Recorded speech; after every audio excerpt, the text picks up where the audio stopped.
Elles sont chefs d'entreprise, artistes, sportives de haut niveau, actrices, militantes, influenceuses ou youtubeuses, réalisatrices, productrices, politiciennes, journalistes ou écrivaines. Et elles se confient dans ce podcast. Confidentiel met en lumière le parcours de ces femmes extraordinaires, souvent éclipsées dans les récits médiatiques. Mais de toute façon, tu sais que c'est confidentiel. Il faut que ça bouge dans la ville, il faut que ça bouge dans la ville. Véritable remise en question, cette rencontre me rappelle qu'il ne sert à rien de juger les gens sans les connaître. Merci Siam. Merci à toi. D'avoir accepté de passer une petite heure, ou peut-être plus, chez Value. Je sais que tu fais beaucoup de trucs. Oui. Tu es très prise. Et c'est vraiment gentil d'avoir bien voulu venir t'asseoir sur ce fauteuil. Tout d'abord, je voudrais savoir comment tu vas. Je vais bien et toi? Je vais bien, ma foi. Tout va bien. Le soleil revient. Exact. Ça fait plaisir. C'est vrai. Bon, alors d'habitude, c'est toi qui poses les questions. C'est vrai, ouais. Du coup, aujourd'hui, on va faire un petit peu l'inverse. C'est moi qui vais te poser les questions. Mais ce métier de journaliste, est-ce que c'était une réelle envie ou ça s'est imposé à toi? C'est une bonne question qu'on ne m'a jamais posée, figure-toi. Je suis très sociable, je suis très curieuse, j'aime découvrir des profils, des histoires, des expériences. Et j'ai toujours voulu mettre en lumière les expériences des gens. Parce que chacun a une histoire. Moi aussi, j'ai une histoire, toi, tu as ton histoire aussi. Et je trouve que c'est en se parlant, c'est en communiquant que l'humanité peut évoluer de la meilleure des façons. C'est en dialoguant. Et c'est vrai que le journalisme, à la base, c'était pas vers cela que je me dirigeais. Moi, je suis un peu une artiste dans l'âme. Je suis une femme d'affaires aussi. Je me suis dirigée vers ce secteur d'activité parce que j'aimais bien. J'aimais bien tout ce qui était mise en lumière de profil. Moi, je dis souvent que je suis née pour créer. Je ne suis pas née pour briller. Même si, malgré tout, la façon dont je communique sur mes réseaux, etc., ça me met sur une certaine plateforme, mais ce n'est pas mon ambition de base. J'ai envie de créer, de fédérer, de faire des choses qui vont avoir une valeur ajoutée, qui va exister à travers le temps et l'espace, si je puis me permettre. Moi, mon rêve, c'est de faire des films à la base. Mais voilà, sur mon parcours, je pense que c'est une étape qui est importante, le fait de mettre en lumière des histoires et des personnes incroyables, quoi. Voilà. C'est créer toujours dans la bienveillance. C'est créer quelque part des scénarios de vie, en fait. Ouais, c'est vrai. Enfin, créer. On apprend beaucoup en écoutant des histoires de personnes qui ont vécu des choses. Ça nous influence après dans notre comportement. Par exemple, si on va être confronté à une situation inédite, le fait d'avoir le retour d'une expérience similaire va influencer notre façon de voir les choses. Voilà. Oui, c'est vrai. Il faut toujours s'ouvrir faut à s'ouvrir toutes les au histoires. monde. Et moi, je suis très inspirée par ces histoires parce que je suis quelqu'un de très ambitieux et j'ai envie de faire beaucoup de choses dans ma vie. Et le fait d'avoir ce style d'histoire, de comprendre comment telle personne a réussi à s'émanciper. Et puis des fois, il y a une dimension du destin aussi qui s'inscrit dans leurs histoires. C'est-à-dire qu'il y a des gens qui sont nés pour un rôle. On a tous un rôle à jouer sur cette terre. Et il arrive un moment dans ta vie où tu as une épiphanie et tu sais pourquoi Dieu t'a mis sur terre. Je suis très croyante. Et je pense chacun d'entre nous a sa valeur ajoutée dans ce monde. Tu dis que tu es artiste, oui. C'est-à-dire? J'aime l'art dans toutes ses formes, que ce soit à travers un tableau qui va raconter une histoire ou à travers la beauté d'un paysage, la création divine, en fait. Je suis une passionnée, je suis une adulte, mais j'ai un cœur d'enfant et je vois le monde à travers mes yeux d'enfant. Je ne sais pas si j'ai vraiment grandi, en fait. Et c'est pour ça que je m'entends beaucoup mieux avec des enfants qu'avec des adultes. Quand je suis invitée à des mariages, je demande à la mère, mets-moi à la table des enfants, s'il te plaît. J'ai pas envie de parler avec des adultes parce que les adultes, ils sont toujours dans une joute de comportement. Alors, est-ce que je vais lui accorder le même respect à telle personne ou telle personne? Est-ce que cette personne-là va pouvoir. C'est une sournoiserie en fait. Je vais graviter autour d'une personne par intérêt. Je vais évaluer le taux de respect que je dois à cette personne en fonction de son statut social ou de ses valeurs ou de. Non, en fait, moi, je suis pas dans ça. Ouais, Moi, j'aime la simplicité. Beaucoup de posture, c'est vrai. Ouais, c'est ça. Donc, je m'entends très bien avec les enfants. J'adore les enfants. C'est marrant, je suis exactement comme toi. C'est vrai? Quand je vais, j'ai 3 filles, comme je te disais. Oui. Il y a les anniversaires et tout. Je reste avec les enfants, je fais des blagues avec eux et tout. Mais les parents, j'ai un. Bon, après, c'est peut-être mon côté un peu sauvage, hein. Mais j'arrive pas trop Rebelle, à... côté rebelle, ouais. Parce que les gens, ils sont tous en compétition. Parce que la plupart du temps, ils manquent de quelque chose en eux. Ils ont un vide à combler qu'ils vont satisfaire en ayant la certitude de mieux réussir que toi dans leur vie, en fait. Ah, mais tiens, il va y avoir une préconception de ton être, en fait, de toi. Ils vont se dire, ah ben tiens, ils vont te juger par rapport à 2-3 trucs qu'ils ont vus de toi. Oui, par exemple, ah tiens, ah, elle a fait de la musique dans les années 2000, elle a fait ça, mais on ne sait pas trop ce qu'elle fait dans la vie, comment elle gagne sa vie. Ils vont se poser plein de questions. Ils vont se créer un personnage de toi qui n'est pas forcément toi. Et après, ils vont te poser des questions pour savoir où ils vont te mettre dans leur système de respect, en fait, qu'ils octroient aux autres. Et en fait, j'aime pas cette compétition, j'aime pas cette justification quand tu arrives et que tu connais pas les gens. Ah, tu fais quoi dans la vie? Et comment tu gagnes ta vie? Moi, par exemple, voilà, je produis du contenu, mais je suis une femme d'affaires, je travaille, voilà. Et à chaque fois, on te pose plein de questions pour savoir comment toi, tu fais ça mieux qu'eux. Pour savoir, enfin voilà, pour savoir dans quelle boîte ils vont te mettre. Et c'est très vicieux, c'est très... Donc du coup, moi, je suis très mal à l'aise avec ce genre de choses. Je préfère rester avec les enfants. Un enfant va être honnête avec toi. S'il te trouve moche, il va te dire « Ah, t'es moche. Ah, t'es pas belle, hein. Ah, t'as fait ça. Ah, j'aime pas trop tes chaussures. » Il va toujours te dire la vérité. Un adulte, s'il peut tirer avantage de toi, il va te mentir. En parlant d'enfant, toi, enfant, tu étais comment? Waouh. Bah, j'étais fan de mon père et de ma mère aussi. J'étais une petite rigolote, très brillante à l'école. Mon but premier, il a toujours été de rendre fier mon père. J'avais une connexion avec mon père, c'était waouh. Je l'ai perdu quand j'avais 8-9 ans. Ça a complètement anéanti mon monde, en fait, mon monde d'enfant. J'ai grandi très vite, j'ai pris 10 ans dans la gueule d'un coup, en fait. Et ouais, donc mon but, j'ai une obsession, c'était rendre fier mon papa de là où il est, où il me voit. Et voilà, c'était ça. Un petit peu écorchée vive par rapport à cette douleur extrême que j'ai ressentie alors qu'on m'a dit oui, il va guérir, papa, t'inquiète pas, il va guérir. Et en fait, je l'ai pris vraiment comme une injustice. J'ai pas compris pourquoi il était décédé. Et donc, du coup, toute cette rage, toute cette colère et cette tristesse, je l'ai mis dans les études. Je voulais rendre mon père fier de moi, je voulais faire de longues études, ça c'était sûr et certain. Dans mon système de valeurs, j'avais la famille, bien sûr en premier, les études, la carrière, et après le reste, on verra, tu vois. Du coup, voilà, donc après, j'ai fait mon cursus scolaire, en fait, j'étais dans un lycée militaire. Je suis allée au collège dans un lycée militaire. En fait, pourquoi? Parce que je ciblais l'élitisme. J'ai vu les Saint-Cyriens défiler et je me suis dit, ah ouais, c'est ça que je veux faire. Maman, je veux faire un lycée militaire. Et en fait, après, quand je suis arrivée là-bas, je me suis dit, mais qu'est-ce que je fous là, quoi? Mais qu'est-ce que je fous là? Mais tu es restée quand même? Je suis restée j'ai eu mon bac et tout, jusqu'à la fin. Après, j'ai fait une école de commerce.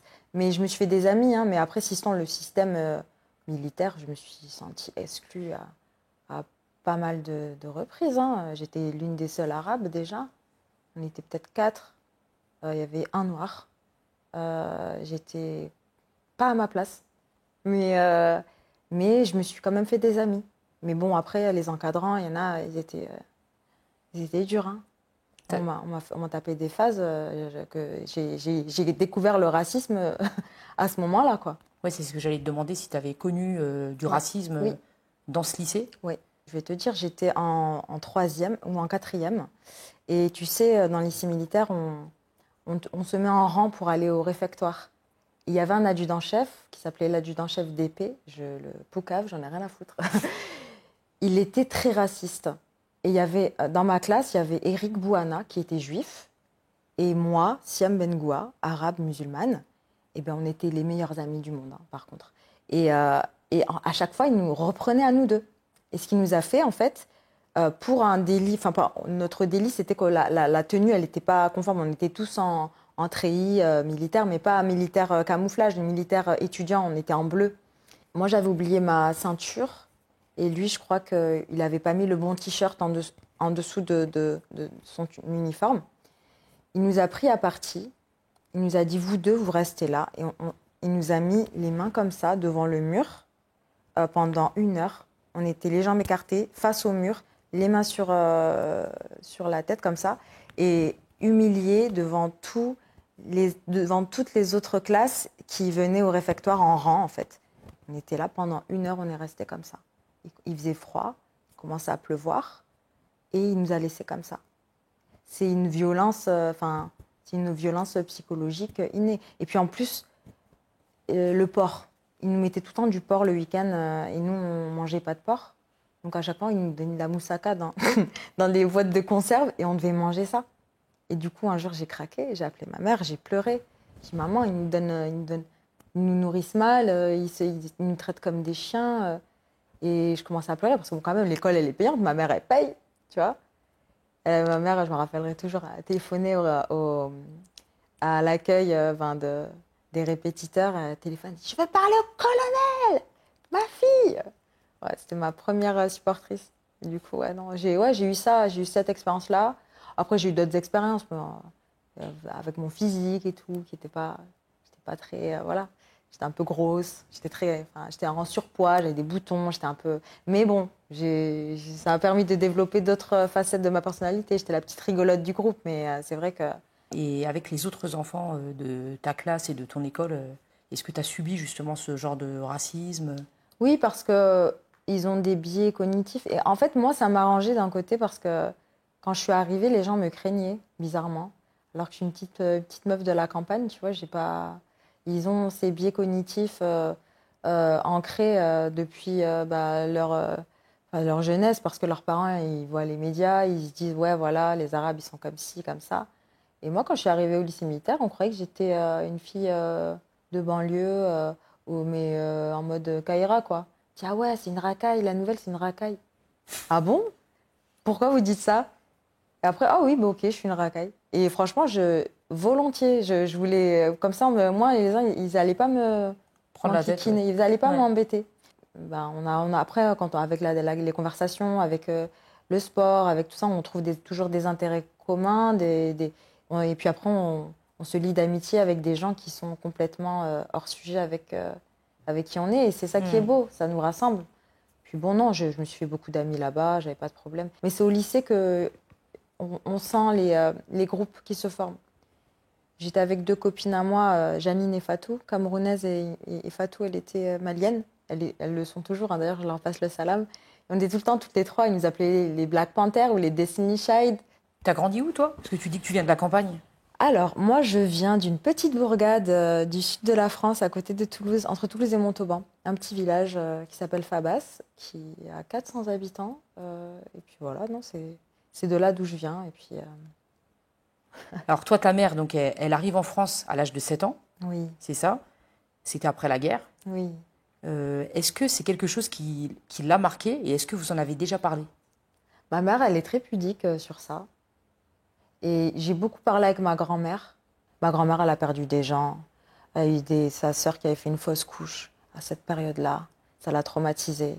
Elle s'occupait de la famille comme elle pouvait. Et ouais, c'était une période difficile. Mon père, lui, il a vécu, en plus, il est resté là-bas. Parce que lui, il est venu en France à l'âge de 19 ans. Et mon père, il a vécu comme qui dirait un abandon parce que ses parents sont partis avec les enfants plus jeunes et lui et son frère sont restés en Algérie parce que voilà, ils étaient plus grands, donc ils se débrouillaient tout seuls. Il a été élevé par sa grand-mère, donc mon arrière-grand-mère. Et mon père, il a vécu ça comme un abandon. Donc, son obsession première, c'était de venir en France, retrouver sa famille, parce qu'il a été un peu abandonné. Il a beaucoup manqué de l'amour de sa mère et de son père. Il a eu ses modèles, c'était ses grands-parents. Et Et ils ont vraiment connu la pauvreté. Et quand il est venu en France, pareil, il s'est élevé dans la société. Il a travaillé dur, dur, dur. Il a rencontré ma mère en cours de route. Hein, ils se sont mariés. Ils étaient 2 étudiants. Ils faisaient les marchés tous les 2. Ils s'échangeaient les vêtements, tellement ils étaient pauvres. Et voilà. Et mon père, il a fait ses études. Il est devenu docteur-ingénieur, prof de fac. Ma mère, infirmière. Donc, couple goals, hein, on va dire. Et puis, c'est à partir de ce moment-là que les parents de mon père se sont intéressés à mon père. Ils ont voulu un petit peu le contrôler, se dire « Ah tiens, mon fils gagne sa vie, etc. » Donc, et voilà, puis après, vous connaissez les histoires de famille, tout ça. Mais ouais, mon père, il a beaucoup souffert. Et mon père m'a parlé de la guerre d'Algérie. Mon père m'a emmené par le bras à Alger, dans le musée de l'armée en face du Makam Chahid, et il m'a dit « Regarde ce qu'on faisait, voilà ce qui s'est passé. » Tac, tac, tac. Et j'ai appris, c'est mon père qui m'a appris, quand j'étais toute petite. Ok, vous en avez beaucoup discuté, quoi. Et j'avais 7-8 ans. Oui, mon père qui m'a tout appris sur ça. Tu parlais justement de tes parents qui travaillaient dur. On a beaucoup de gens qui nous disent que les immigrés ne travaillent pas, surtout à l'heure d'aujourd'hui, hein, tu vois, dans les médias, un petit peu partout, qui sont là pour gratter les allocations. Et tu dis, tes parents se sont rencontrés alors que ton père faisait ses études. C'est assez intéressant de le souligner, parce que ça va à l'encontre de tout ce qui est dit un petit peu partout. Qu'est-ce que tu dirais à tous ces gens-là, qui ont ces a priori, justement? Écoutez, de se renseigner mieux, en fait. Je ne sais pas si tu as regardé Runway de Kanye West. Tu sais, le grand court-métrage qu'il a fait. Et il se retrouve avec un phénix, une femme qui tombe du ciel, qui renaît de ses cendres, etc. Et il lui montre à la télé, à un moment donné, il y a une scène où elle regarde les médias, enfin, elle regarde les infos, où elle est comme ça, elle est toute apeurée. Et il éteint la télé, il dit First thing in this world, baby, don't ever listen to anything you see in the news. Ça veut dire ne regarde pas ce qu'il y a dans les médias. On essaye de vous pisser dans le cerveau pour alimenter un narratif qui est faux. C'est-à-dire, chacun a son histoire, chacun a ses souffrances. Moi, j'ai autant de respect pour un migrant qui va traverser la mer Méditerranée et qui va vivre au péril de sa vie pour essayer de s'en sortir et d'apporter un avenir meilleur à ses frères et ses sœurs, que pour une personne lambda que je vais croiser dans la rue, en fait. On est tous à la même échelle et il ne faut pas avoir peur de ce que l'on ne connaît pas. La plupart du temps, les gens qui ont ce genre de discours, ils ne connaissent pas. Donc, ils vont se baser sur des choses qu'on leur raconte. Et ce que l'on raconte dans les médias, c'est, encore une fois, je le répète, un narratif qui a été orchestré par un système qui veut essayer de garder les gens dans une certaine condition et un certain conditionnement pour ne pas qu'ils puissent penser par eux-mêmes, pour ne pas qu'ils puissent se dire « Ah tiens, on me fait faire ça, mais comment ça se fait que c'est pas juste en fait ce qu'on est en train de me faire subir ?» Voilà. Non, en fait, ça va être des petits moutons. Ils vont s'asservir en regardant la télévision, des formats un petit peu abrutissants et une perpétuelle mise en avant de personnalités problématiques comme Pascal Praud ou Arthur, des gens qui attisent la haine et qui véhiculent des valeurs juste ignobles. Et moi, je ne me reconnais pas dans ça, en tout cas. Islamophobie, ça, c'est devenu un petit peu la boussole idéologique du pays parce qu'en fait, on se cale sur toutes les valeurs suprémacistes de l'Occident. Il y a un narratif qui a été orchestré depuis le 11 septembre contre les musulmans et contre la communauté musulmane en dirigeant les opinions. Oui, voilà, les musulmans sont comme si, ce sont des terroristes. Il y a carrément des films qui ont été, voilà, les rôles même au cinéma qu'on propose aux Arabes, c'est voilà, les Kaira, les terroristes, voilà. Et nous, on fait partie de ce système. Et si on n'a pas la conscience et l'intelligence pour se dire ah non, en fait, on est manipulé, on n'arrivera jamais à sortir de cette matrix. Tu vois ce que je veux te dire? Mon père, il est venu, il a fait ses études, il en a bavé. Il nous a inculqué des valeurs de respect, de travail et il nous a appris la méritocratie.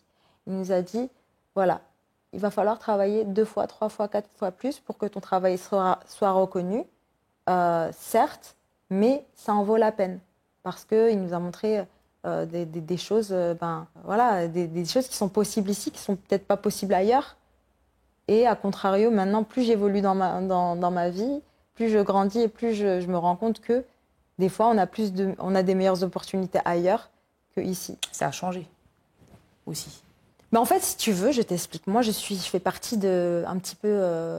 J'étais une petite fille quand c'était la génération 98. Tu sais, la Coupe du Monde 98. Là, je pense qu'on a atteint le pic de l'acceptation de l'autre et le socle commun dans la culturation. C'est-à-dire qu'on était dans une équipe de France qui a gagné la première Coupe du Monde, pour la première fois qui gagnait la Coupe du Monde, et on avait une équipe black, blanc, beurre. Et franchement, moi, je me souviens de cette vibe où on était tous soudés, où on était, ouais, voilà, toi, t'es noir, moi, je suis arabe, toi, t'es chinois, toi, t'es pakistanais, toi, on s'en fout, en fait, on est tous ensemble, et c'est ça, la richesse de la France, c'est d'avoir un socle commun, d'acculturation, de prendre à droite, à gauche, voilà, bah tiens, on va apprendre ça de cette culture, on va s'imprégner de cette culture. Et en fait, depuis le 11 septembre, j'ai l'impression qu'on a un retour en arrière, un retour vers l'obscurantisme. On est très, très loin de l'époque des Lumières, de Voltaire et Molière et tout ça.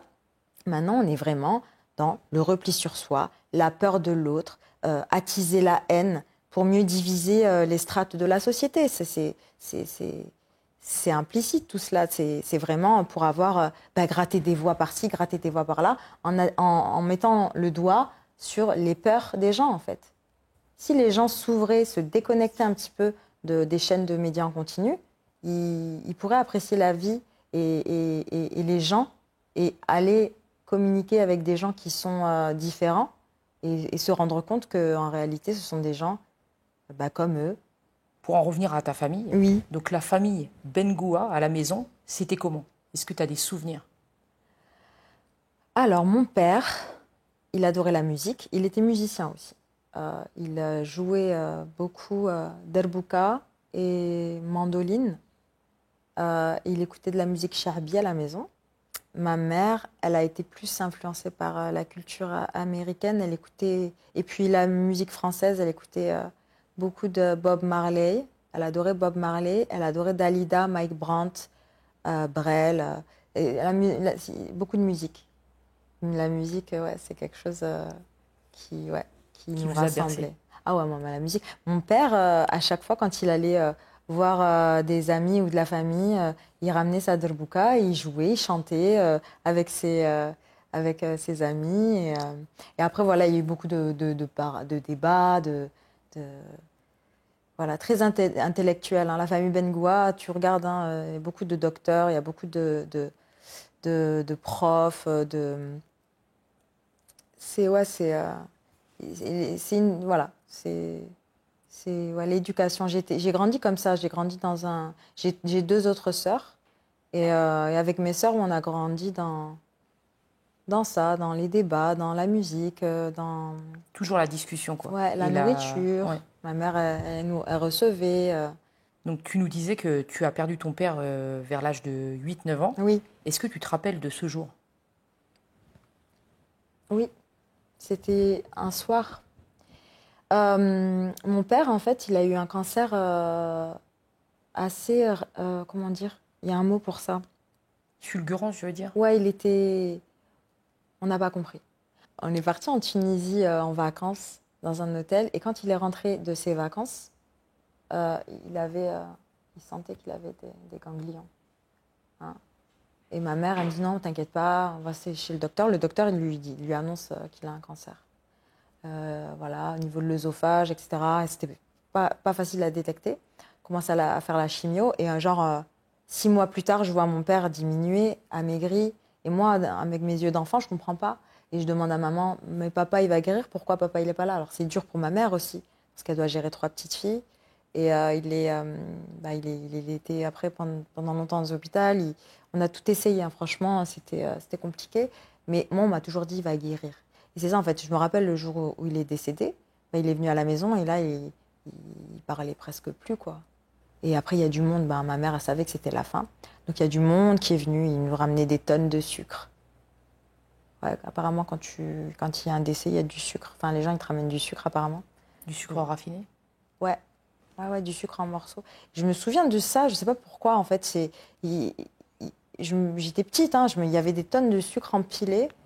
Et ouais, je me souviens, il est décédé à 23h et ma mère est tombée dans les pommes. Et Quand il est décédé, quand on lui a dit, on était dans le salon, il était dans la chambre, tout le monde venait, faisait des allers-retours pour lui dire au revoir. Et quand il est décédé, ma mère, elle est tombée dans les pommes. Et moi, j'ai eu peur de perdre mes 2 parents à ce moment-là. Je me suis dit, papa et maman, mes 2 parents. Et après, ma mère a dû partir en Algérie pour l'enterrer là-bas, parce que c'était sa dernière volonté de... Et moi, quand elle n'était pas là, j'étais gardée par ma grand-mère et je m'enfermais dans ma chambre avec le parfum de mon père.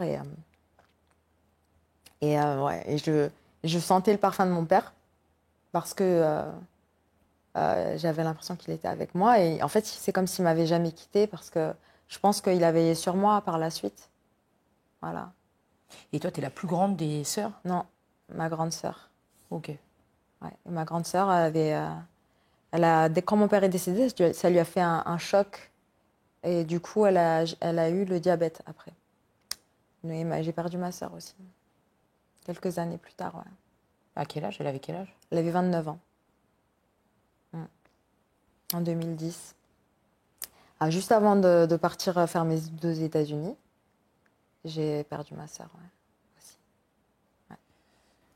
Ouais. Bah, moi, j'ai toujours mes 2 parents. Je remercie Dieu. Mais comment, à 9 ans, on arrive à vivre avec ça? Comment on peut... Qu'est-ce que tu te dis, toi, à ce moment-là? Je me dis qu'il n'est pas parti. Je me dis qu'il veille sur moi. Et je parlais avec lui aussi des fois. Quand j'étais seule, parce que je savais que les gens ils allaient me prendre pour une folle. Moi, je faisais comme s'il était toujours là. Et il n'y a que comme ça que je pouvais avancer. Et moi, je suis une personne, je rêve beaucoup. Je rêve beaucoup. Je rêvais beaucoup de mon père. Je rêve beaucoup de ma sœur aussi, même maintenant, hein. Et ouais, non, c'était dur, hein. C'était très dur d'accepter ça, parce que pour moi, c'était comme mon héros. J'étais tout le temps collée avec lui. Enfin, j'étais tout le temps collée à lui. On faisait même des activités ensemble. Même quand des fois, il discutait avec ma mère, moi, elle passait la journée avec ma grand-mère parce qu'elle s'est disputée avec mon père. Elle prenait mes 2 autres sœurs et elle me disait, bon, viens. Et moi, je dis, non, je reste avec papa. Toujours, ouais, mon père, j'étais toujours avec mon père. Ouais, c'était dur. Puis, tu sais, quand tu retournes à l'école et que toute l'école est au courant et que tu es là et que les gens, ils te posent des questions. Un peu tu connais les enfants, ils te posent des questions, ils vont droit au but. Alors, ta maman, elle va se remarier? Je viens de perdre mon père. Bah non, mon papa, c'était le meilleur. Ma mère, elle va jamais se remarier. Elle va rester toute sa vie toute seule, je disais. Mais bon, après, Elle voilà. s'est remariée, d'ailleurs, ou pas? Ah oui, après, bon, par la suite, bon, quand même, elle était jeune, ma mère, hein.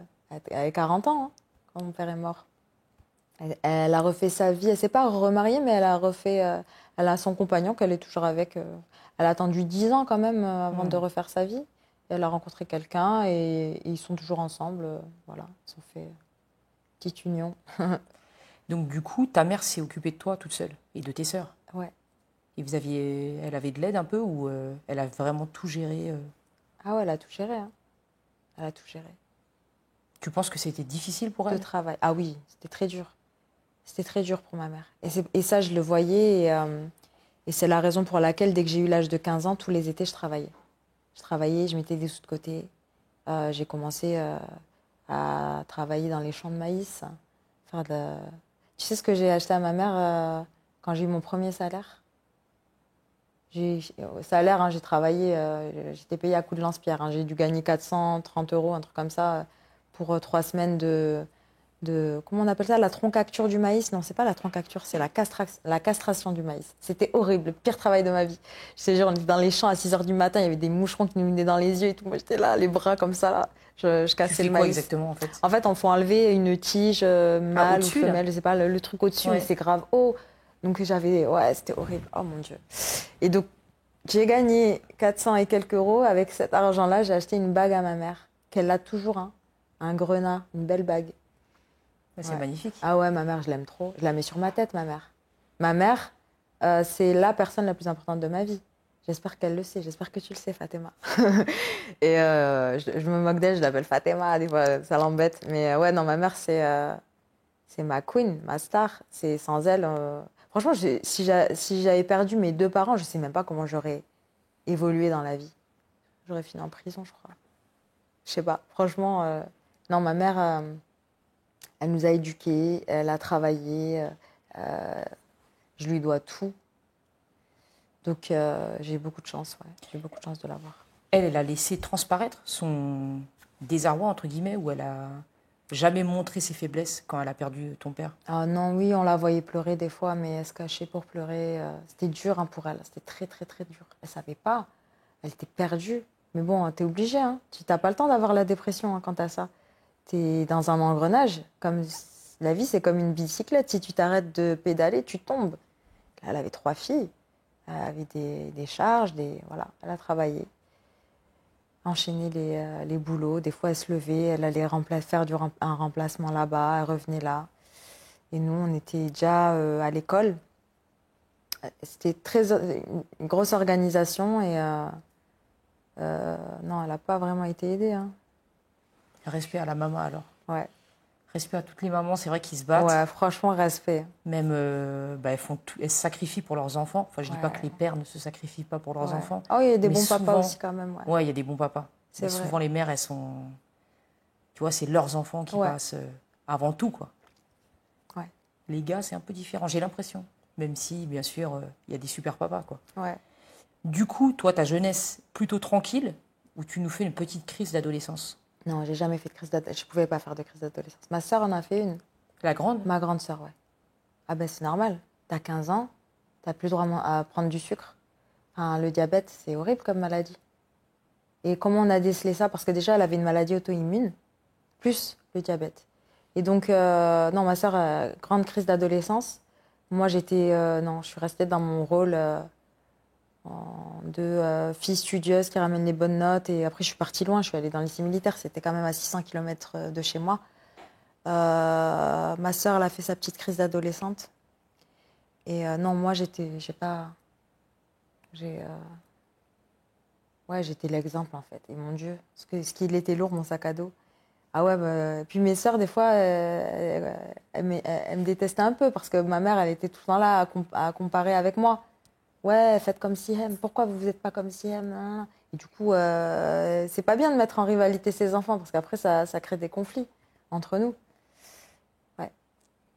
T'étais déjà apprêtée et sûre de toi, ou plutôt mal fagotée et timide? Ah non, moi j'étais mal fagotée, timide, surpoids. En fait, moi, et je le suis toujours, hein, je suis timide auprès de la gente masculine. J'ai grandi qu'avec des femmes. Moi, je ne sais pas interagir avec les hommes.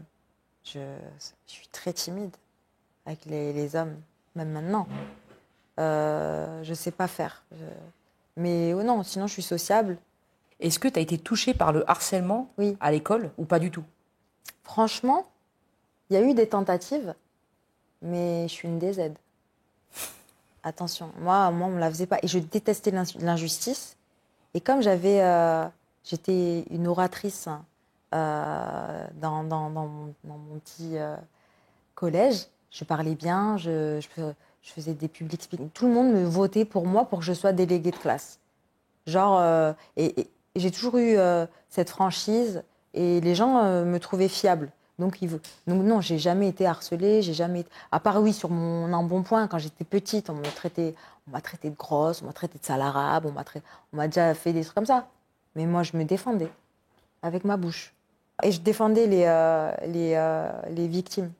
Je me rappelle quand j'étais en 5e, il y avait un garçon qui se faisait frapper, qui avait des lunettes qui étaient tout petits et les gens de ma classe ils s'amusaient à le frapper. Et je me suis mis toute ma classe à dos pour défendre ce garçon parce que moi, je trouve ça dégueulasse. J'ai toujours détesté l'injustice, quoi. Ouais. J'ai vu que tu bossais avec Life. Oui. Ouais. Pour la petite anecdote, donc moi, avec mon agence de com Value, VALYU, comme ça, vous allez cliquer dessus et vous allez vous abonner, j'espère. On a bossé pour eux pendant plusieurs années. Et c'est d'ailleurs la première association humanitaire avec laquelle on a vraiment travaillé. On les a accompagnés sur toute la construction de l'association, les premiers voyages, les premières vidéos, le changement d'identité visuelle avec le logo actuel.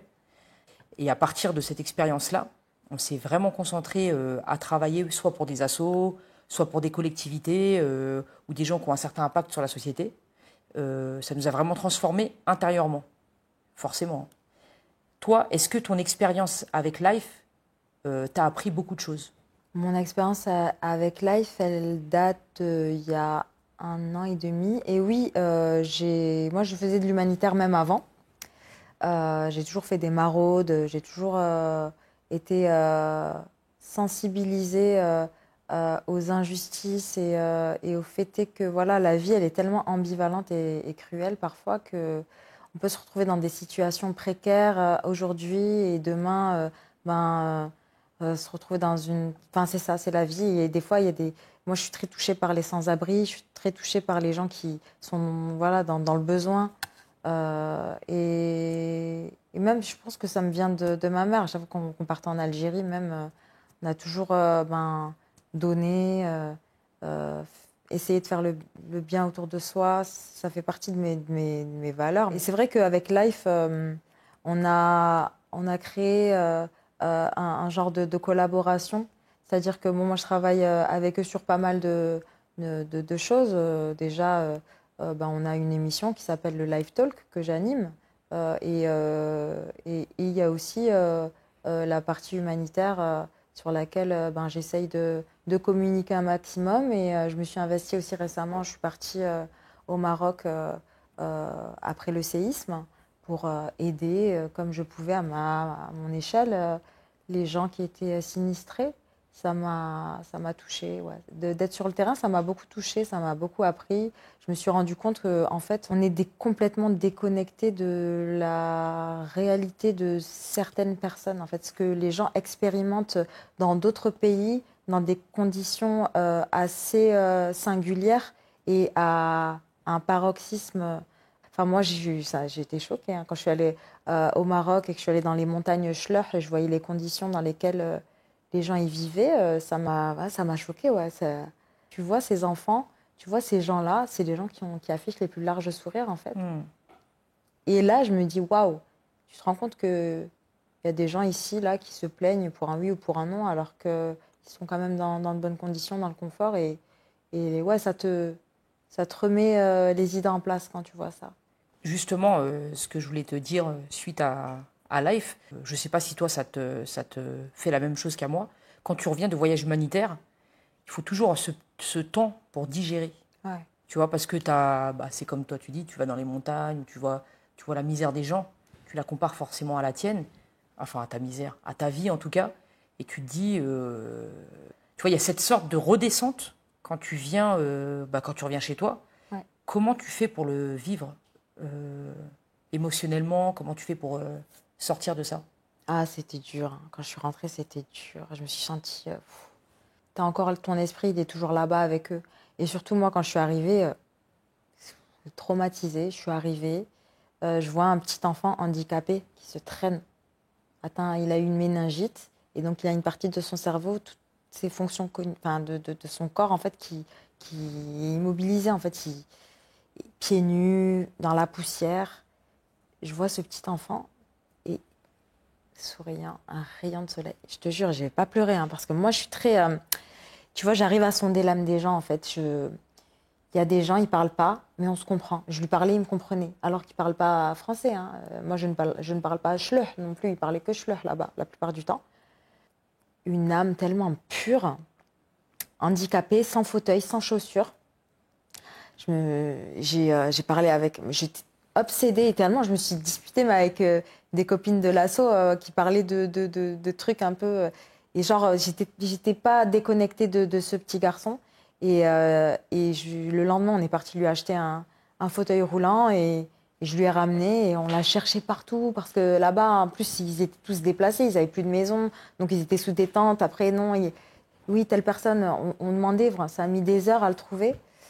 Et je lui ai ramené son fauteuil et tout. Et ouais, tu t'es préoccupée, tu te dis comment est-ce qu'ils vont réussir, est-ce que c'était assez, est-ce que j'ai donné assez à ces gens-là, je pourrais leur donner plus et tu culpabilises du confort dans lequel tu te retrouves après que je rentre chez moi, je suis bien. Et eux, tu les visualises sous leur tente avec la pluie, t'es pas tranquille pendant plusieurs jours. Et en plus, moi, je pense aussi que cette expérience-là d'humanitaire au Maroc, c'était pour me préparer psychologiquement au mois d'octobre et à tout ce qui allait s'en suivre avec le génocide en cours à Gaza. Et ouais, non, c'est... Waouh, là, on a fait un saut quantique. On est dans une autre réalité. Les masques tombent, ton monde s'écroule, quoi. Mon monde s'est écroulé à ce moment-là.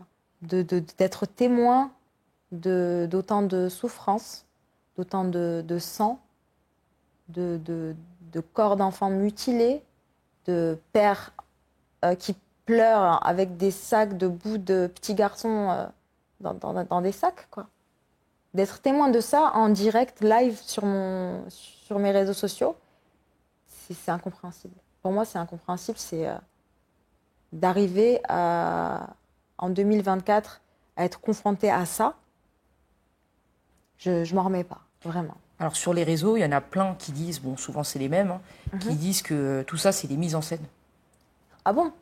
Oui, ils disent encore ça? C'est vrai qu'au début, oui, il y en avait qui, sur les médias, bien sûr, les mêmes médias islamophobes et obscurantistes qui disent que voilà, c'était des poupées, c'est des mises en scène. Mais non, mais à un moment donné, il faut regarder la réalité en face. Mais en fait, je pense que chacun voit midi à sa porte et chacun se raconte sa propre histoire pour tolérer en fait ce qui arrive en fait sous leurs yeux. Ils sont dans le faux, ces gens-là, ils ont leur vérité tellement à se dire les mêmes bêtises qu'ils pensent que c'est la réalité, mais c'est pas ça. Là, il y avait Élise Lucet qui a sorti un reportage il y a quelques semaines dans lequel en fait il montrait une dame qui revenait de faire ses courses, qui était partie prendre du pain et qui revient et tout était détruit et elle venait de perdre son mari et ses filles. Et donc tout a été repris sur les réseaux sociaux en disant que c'était une mise en scène, en disant qu'il y avait que sur d'autres images il y avait de la poussière, que sur telle image il n'y en avait pas, qu'elle pleurait mais qu'elle faisait exprès, et ainsi de suite. Donc il y a quand même ce sentiment de mise en scène un petit peu, qui est un petit peu partout, hein. Enfin, surtout comme tu dis, chez les extrémistes. Enfin, les extrémistes et ceux qui sont pour en fait, les agissements d'Israël, en fait. Maintenant, en fait, on va leur faire avaler la pilule, mais comment on va leur faire avaler la pilule? On va casser le gros Doliprane en petits morceaux et on va essayer de leur faire avaler tout ce qu'on a envie de leur faire avaler, en fait, c'est ça. Mais à partir d'un moment, je pense qu'il y a eu un éveil de conscience collectif qui a su resituer les choses là où elles étaient, qui a su s'instruire et se documenter sur l'histoire de la Palestine, de la colonisation, de l'apartheid, du fait que Gaza était une enclave, une prison à ciel ouvert qui dépendait de 80% de l'aide humanitaire, voilà, qui vivait un petit peu en autarcie du monde extérieur. Comment est-ce qu'on peut encore douter de ce qui se passe avec toutes les images qu'on a, en fait? On voit que c'est réel, que c'est pas du fake. Enfin, je sais pas, c'est pas Hollywood. Ils ont cru qu'il y a des producteurs de Hollywood qui sont partis là-bas, planter leur pain. Allez, vas-y, maintenant, allez, action. Non, c'est pas comme ça. Non, on le voit en direct live. Il y a des journalistes, il y a énormément de journalistes qui sont morts. 35 000 personnes mortes, 70% des femmes et des enfants. Et on ose encore se poser la question si c'est oui, mais machin. Ouais. Après, leur argument, c'est tant que les otages ne sont pas libérés, on continuera. En fait, même le 7 octobre, c'était un casus belli. Pour moi, c'est toute une instrumentalisation pour avancer au maximum. Là, pendant qu'il y en a qui célèbrent le Met Gala à New York, à Rafah, là, il y a eu encore des bombardements et j'ai vu des images atroces là, hier, quoi. Enfin, et ça fait 6 mois que ça dure, quoi. Ça fait 6 mois que les Palestiniens, ils ont un 7 octobre. C'est ça, en fait. Et le fait de banaliser cela, le fait de déshumaniser cette population pour pouvoir avoir les faveurs du monde occidental, pour moi, on est dans... Enfin, je sais pas, j'ai l'impression qu'on a changé de réalité. J'arrive plus à me projeter dans le temps, j'arrive plus à voir le futur, à être optimiste pour le futur. Je suis complètement perdue et je reconnais pas. Il y a trop de choses. sur lesquels je suis pas en osmose, comme dirait Wallen. Pour moi, c'est fou et je pense pas être la seule dans cette situation. J'ai trop de peine pour ce qui se passe et puis même pour notre condition en tant que Français, musulmans en France. J'ai mal à ma France, ouais. J'ai fait une vidéo sur ça sur ma chaîne YouTube où j'explique un petit peu mon point de vue. Je suis triste. Gabriel Attal, en fait, il a fait, je crois, un discours hier, je crois, dans lequel il dit que la montée de l'antisémitisme, il y a eu énormément de cas d'antisémitisme depuis le 7 octobre. Voilà, il parle de ça. Ouais. Mais il parle pas d'islamophobie ou de... Mais Gabriel Attal, je pense personnellement, après il a sa propre conception des choses, mais j'ai vu, c'est marrant que tu me parles de Gabriel Attal parce qu'il y a un de ses collègues de Sciences Po qui est parti parler à la radio, qui a dit à l'époque, Gabriel Attal, lui aussi, il était là, manifesté devant Sciences Po. Il avait une banderole où il y avait écrit Pétain, viens chercher tes chiens. Il était un petit peu contre toute forme d'extrémisme à cette époque-là. Et là, comme par hasard, il y a eu un revirement de situation. Alors, je pense personnellement qu'il y trouve son propre intérêt. Mais moi, depuis qu'il a ouvert sa bouche sur la abaya, à Gabriel Attal, je ne lui apporte aucun respect, aucune considération. Et je pense que Gabriel Attal, c'est un pion du système et qui fait son travail parce que, il ne sert que son intérêt personnel. Au même titre que malheureusement notre président. Et je suis tellement déçue par Emmanuel Macron parce que franchement, il me l'a bien mis la douille. Hein. En 2017, quand il venait avec ses belles paroles, oui, je suis pour un État, une solution à 2 États, je serai intransigeant avec Netanyahou, etc. Et que maintenant, on l'entend dire, oui, soutien conditionnel pourquoi on a mis autant de temps à demander un cessez-le-feu. Enfin, c'est ça que... Pour moi, un cessez-le-feu, c'est quand même la base, quoi. Enfin, je veux dire, c'est dur, hein. Franchement, c'est très dur. Et c'est vital, des fois, de se déconnecter de tout ça, parce que sinon, après, on n'est pas bien. Hein. Je ne sais pas si tu as suivi l'affaire Guillaume Meurice sur France Inter. C'est un humoriste. Oui, qui a été viré. Qui n'a pas été viré, qui a été sanctionné par France Inter, par sa direction, mais qui a gagné, en fait, parce qu'il y avait des gens qui avaient porté plainte et tout, des associations qui avaient porté plainte contre lui par rapport à son sketch qu'il avait fait, où il disait que Netanyahou, c'était un nazi sans prépuce, je ne sais pas quoi. Ah oui. Voilà. Donc, en fait, il a été relaxé, mais suite à ça, il y a quand même sa direction qui lui a mis une sanction. C'est vrai, et puis il y en a qui n'osent pas parler aussi parce qu'ils craignent de perdre leur travail. Et oui, on est vraiment dans la liberté des droits de l'homme, elle n'existe plus. Quoi. Les gens n'ont plus la liberté d'expression. Et en fait, à partir du moment où tu as un discours d'humanisme, tu es catalogué comme antisémite. Non, c'est pas du tout. On peut critiquer un gouvernement. C'est des amalgames, en fait, c'est des raccourcis intellectuels qui sont faciles pour pouvoir encore une fois alimenter, de nourrir la haine. Moi, j'ai l'intime conviction que Netanyahou est un psychopathe. Je le pense. C'est une personne qui est dénuée d'empathie, qu'elle soit morale ou cognitive. C'est un homme très dangereux et ça fait des années qu'on le dit. Qu'il est dangereux, il a juste eu sa petite stratégie et là, il continue dans sa lancée.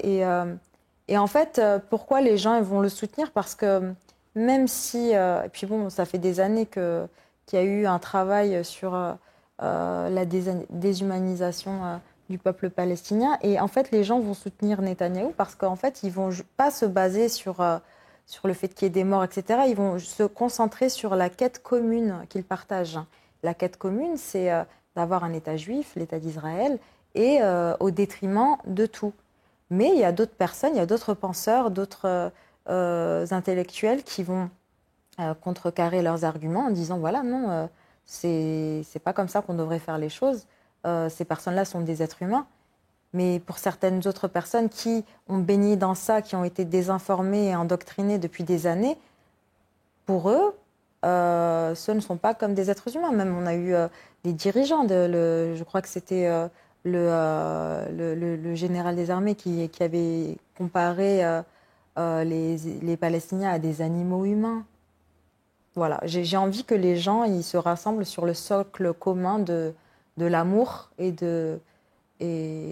là, en fait, malheureusement, comme je disais, c'est la culture de la détestation et le repli sur soi. Et ça fait en sorte que les gens banalisent le fait qu'il y ait des gens qui se fassent tuer, quoi. Ouais, c'est terrible, avec comme tu dis, la banalisation sur les réseaux sociaux. Tu vois des corps déchiquetés, des enfants qui meurent, des femmes qui pleurent leurs enfants, leurs familles, etc.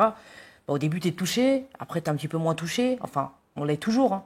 Mais c'est tellement banalisé, toute cette violence. C'est censuré aussi. C'est beaucoup censuré sur les réseaux sociaux. Il y a beaucoup de censure et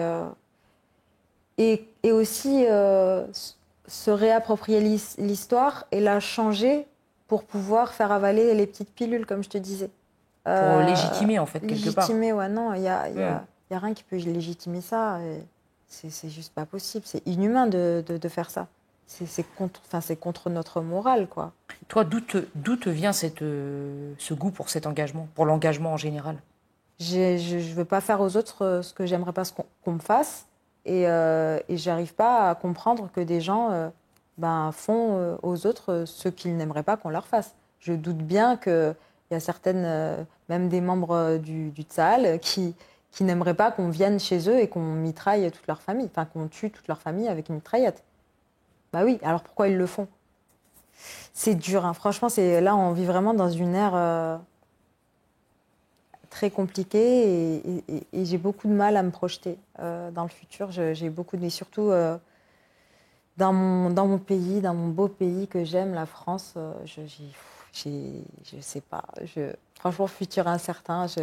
J'espère que ça ira mieux, mais bon, après, il faut que tout le monde y mette du sien et il faut que les gens arrêtent de donner de l'importance à ce style de médias qui propage de la haine et du mépris envers certaines populations.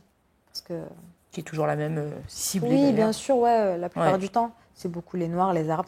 Tu te rends compte quand même, on est quand même dans un monde où quand un policier tue un adolescent, il prend 1 million dans son compte, quoi. Il y a une cagnotte de 1 million qui lui est reversée. C'est... Waouh!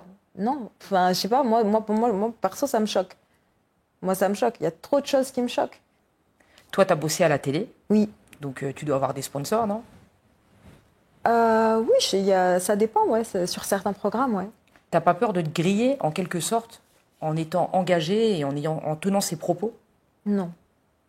Non, je n'ai pas peur. Je n'ai peur de rien du tout. J'ai peur du bon Dieu, c'est tout. Et au contraire, ça fera le tri. Les personnes qui travaillent avec moi sont des personnes qui ont les mêmes valeurs que moi. Et je refuse de travailler, de donner de l'intérêt, de la publicité ou alimenter un business qui va à l'encontre de mes valeurs. Est-ce que tu penses qu'en tant que personnalité publique, les gens se doivent de prendre position? Oui.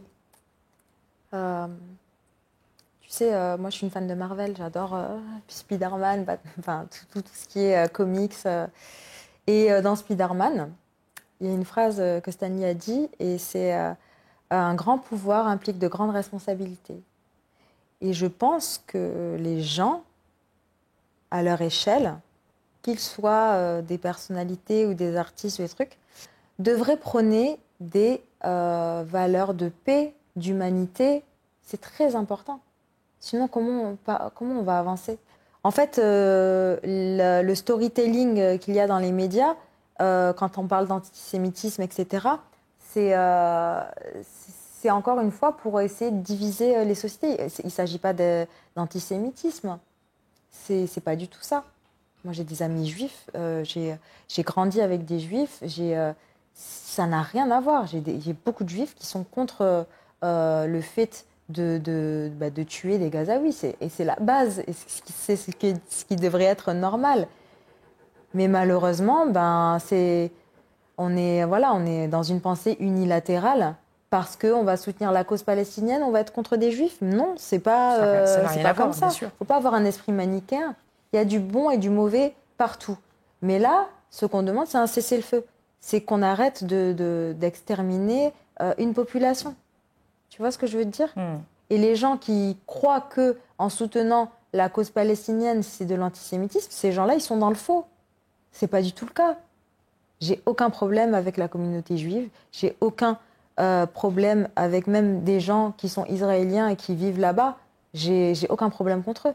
Moi, j'ai un problème avec Netanyahou, avec son nettoyage ethnique. Ce qu'il est en train de faire, c'est contre mes valeurs. Et je sais qu'il y a beaucoup d'Israéliens qui ne sont pas sionistes. Il y a beaucoup de juifs qui sont contre, comme Michel Siboni, qui d'ailleurs, allez la Google, elle parle de la condition palestinienne et pourtant elle est juive.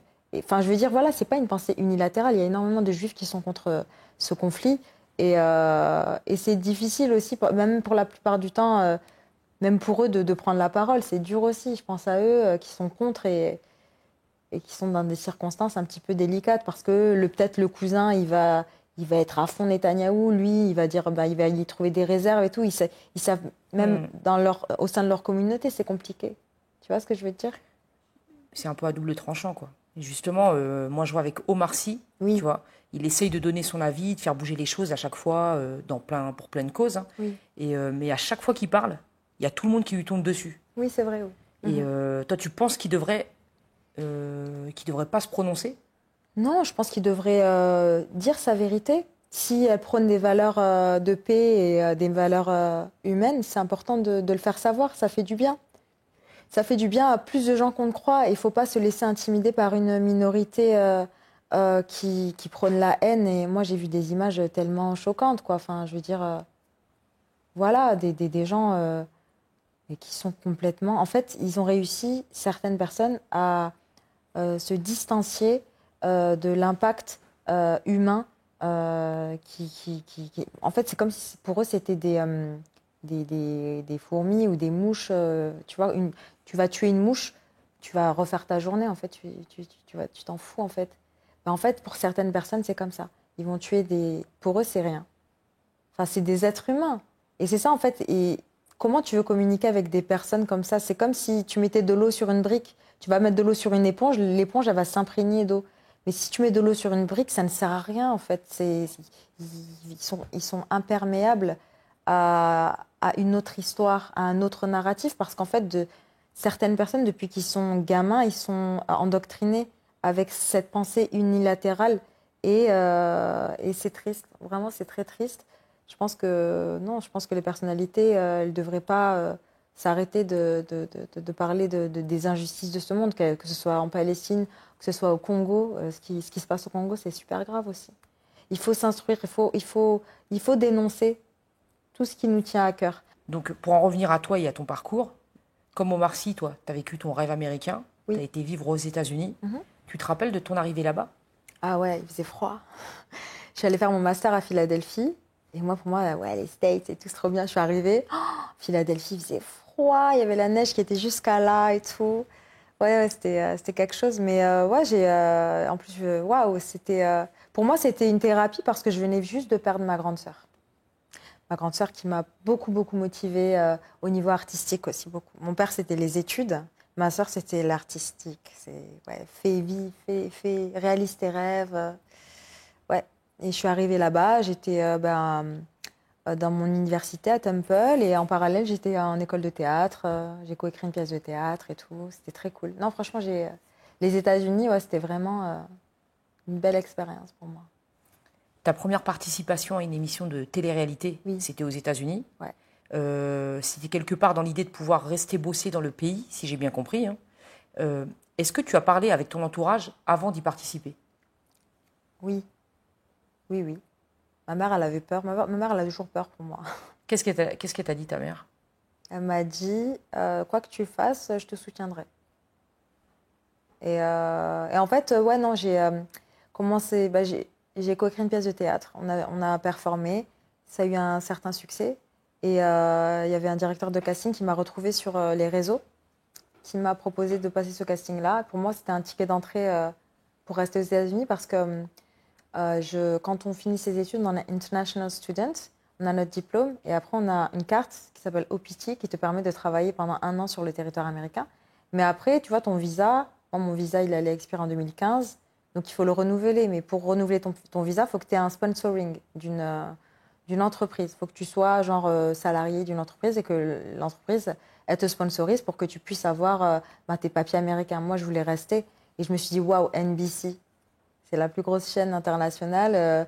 Donc oui, télé-réalité ou pas, moi, j'ai une opportunité, je vais la prendre. Et après, je vais voir pour pouvoir être sponsorisée par NBC, pour pouvoir travailler, pour pouvoir rester. Et moi dans ma tête, c'était voilà, moi, c'était l'acting. Je voulais avoir ma petite série. Genre, moi, je rêvais d'avoir mon petit train-train avec. Voilà, je vais à West Hollywood, je vais tourner dans les studios, je reviens. Et puis c'était ça, en fait, moi, le mode de vie que je voulais avoir. Je voulais vraiment tourner dans des films, dans des séries à Hollywood et d'avoir ma place là-bas. On m'a proposé ça, j'ai pas dit non. Et c'est une bonne chose. T'as douté ou pas avant de le faire? Non. Ah non, j'ai foncé. Je dis waouh, trop bien. Et ouais, non, après, télé-réalité, là-bas, moi, j'avais vraiment la mentalité américaine. C'est pas mal perçu comme en France. C'est quand je suis venue en France que je me suis dit ah, c'est ça, d'accord, c'est comme ça on est perçu. Bon, moi, je l'ai pris comme une opportunité. En plus, je venais de me taper 6 ans d'études. Franchement, j'en pouvais plus. Hein. Dis-toi, j'en fais encore des cauchemars. J'ai fait trop d'études et franchement, j'ai ADHD, j'ai Attention Deficit Disorder, je sais pas comment on dit. Enfin, j'ai des troubles de l'attention, j'ai du mal à rester dans une salle de classe, à écouter un prof et tout ça. S'il me passionne pas, c'est très difficile pour moi. Mais ouais, non, les études, j'ai fait trop d'études et du coup, ouais, j'avais envie de faire autre chose. J'ai fait ce petit programme et malheureusement, ben, ça a pas marché comme je l'espérais. Justement, j'allais te demander, ça s'est mal passé à cause d'Eva Longoria. Oui. Qu'est-ce qui s'est passé au juste? En fait, Eva Longoria, elle est sortie avec un des bachelors de l'émission qu'elle produisait. Donc du coup, quand la news elle est sortie sur TMZ, nous, notre émission, elle allait sortir sur NBC, quoi. C'était genre 2 jours, 3 jours avant, la news, elle est sortie. Et donc, en fait, tu as une émission où tu as des bachelors qui cherchent l'amour, c'était un dating show, tu vois. Et après, tu entends que Eva Longoria elle sort avec un des bachelors de l'émission qu'elle produit, c'est bizarre. Donc, nous, on n'y croyait pas, on était là, non, elle est trop intelligente, tout, c'est un coup de buzz et tout. En fait, c'est pour monter les audiences. Et en fait, pas du tout, parce que notre émission, elle était déprogrammée au bout du 3e épisode. Du coup, moi, j'étais là, j'attendais que ça sorte et tout. En plus, je travaillais avec le social media director de NBC. On a bossé sur des plateaux et tout. Donc, moi, j'attendais juste d'avoir cette petite push parce on m'a fait des promesses. Hein. On m'a fait, hein. Oui, t'inquiète pas, tu vas animer et tout, Hollywood Access et tout, tu vas faire les interviews, tu vas faire ça et tout. Moi, j'étais trop contente. Et en fait, quand l'émission elle était déprogrammée, wesh, j'ai pas de sponsoring de NBC, ça me passe sous le nez. Du coup, ouais, toutes les promesses qu'on t'a fait, waouh. Bon, du coup, j'ai repris ma petite valise, je suis rentrée en France. Et première désillusion, on va dire, parce que quand tu arrives à un niveau comme ça, où tu rencontres des Juliana Rancic, des Eva Longoria, des gens, tu es sur E! Entertainment, tu es sur NBC, tu arrives à ce niveau-là, alors que je venais juste d'arriver. Et c'est ça, en fait, le truc fou aux États-Unis, c'est que ça va très vite. En France, c'est pas pareil.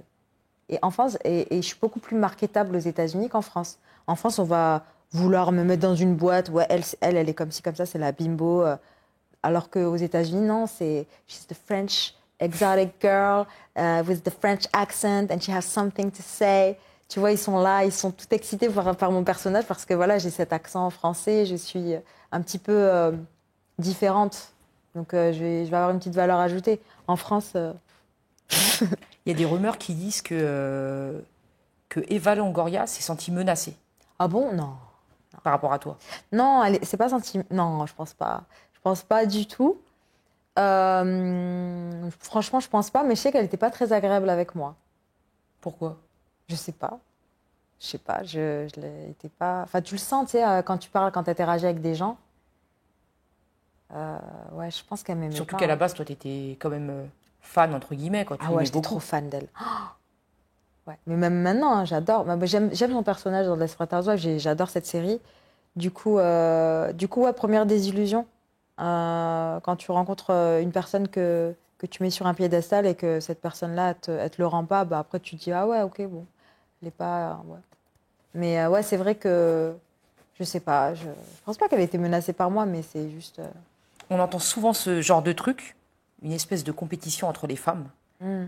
Pour certains, c'est un phénomène qui est lié au comportement des hommes qui entretiennent ces comportements. Hmm. Qu'est-ce que tu en penses? Ouais, je pense que c'est vrai. En fait, les femmes, elles veulent se sentir importantes au regard de l'homme. Et c'est pour ça qu'on voit des comportements un petit peu déviants qui sont devenus la norme sur les réseaux sociaux. Par exemple, une photo d'une femme un peu dénudée va être beaucoup plus likée parce que c'est les hommes qui font la tendance, entre guillemets. Et c'est pour ça qu'on arrive à des niveaux de promiscuité assez élevés dans notre génération parce que malheureusement, c'est toujours l'homme qui mène la danse et la femme veut. Moi, je parle en général, hein, je ne parle pas de moi en particulier parce que je m'en fous. Mais la femme, elle veut se sentir validée par l'homme en général, ouais, c'est vrai. Et après, je ne sais pas si là, dans ce cas-là, dans mon interaction avec Eva Longoria, je ne pense pas que ça a été le cas. Je pense je me voyais plus comme une petite, voilà. Mais c'est vrai que dans les rapports entre femmes, il y a beaucoup. Ouais, Cette espèce de compète. ouais, c'est dommage. Mais je sais pas, moi je t'ai dit, j'adore l'art. Moi, j'aime les belles femmes, j'aime les belles histoires. Et puis, je suis pas dans cette vibe, en fait. Pas du tout. Je suis plus dans une vibe de sororité. Et de plus en plus, il y a beaucoup de femmes qui le sont. Mais c'est vrai que des fois, malheureusement, et ça, je l'ai eu plus en France qu'aux États-Unis. En France, des fois, on va s'arrêter à ton physique et on va te donner une valeur en fonction de ce que tu vas représenter pour la personne.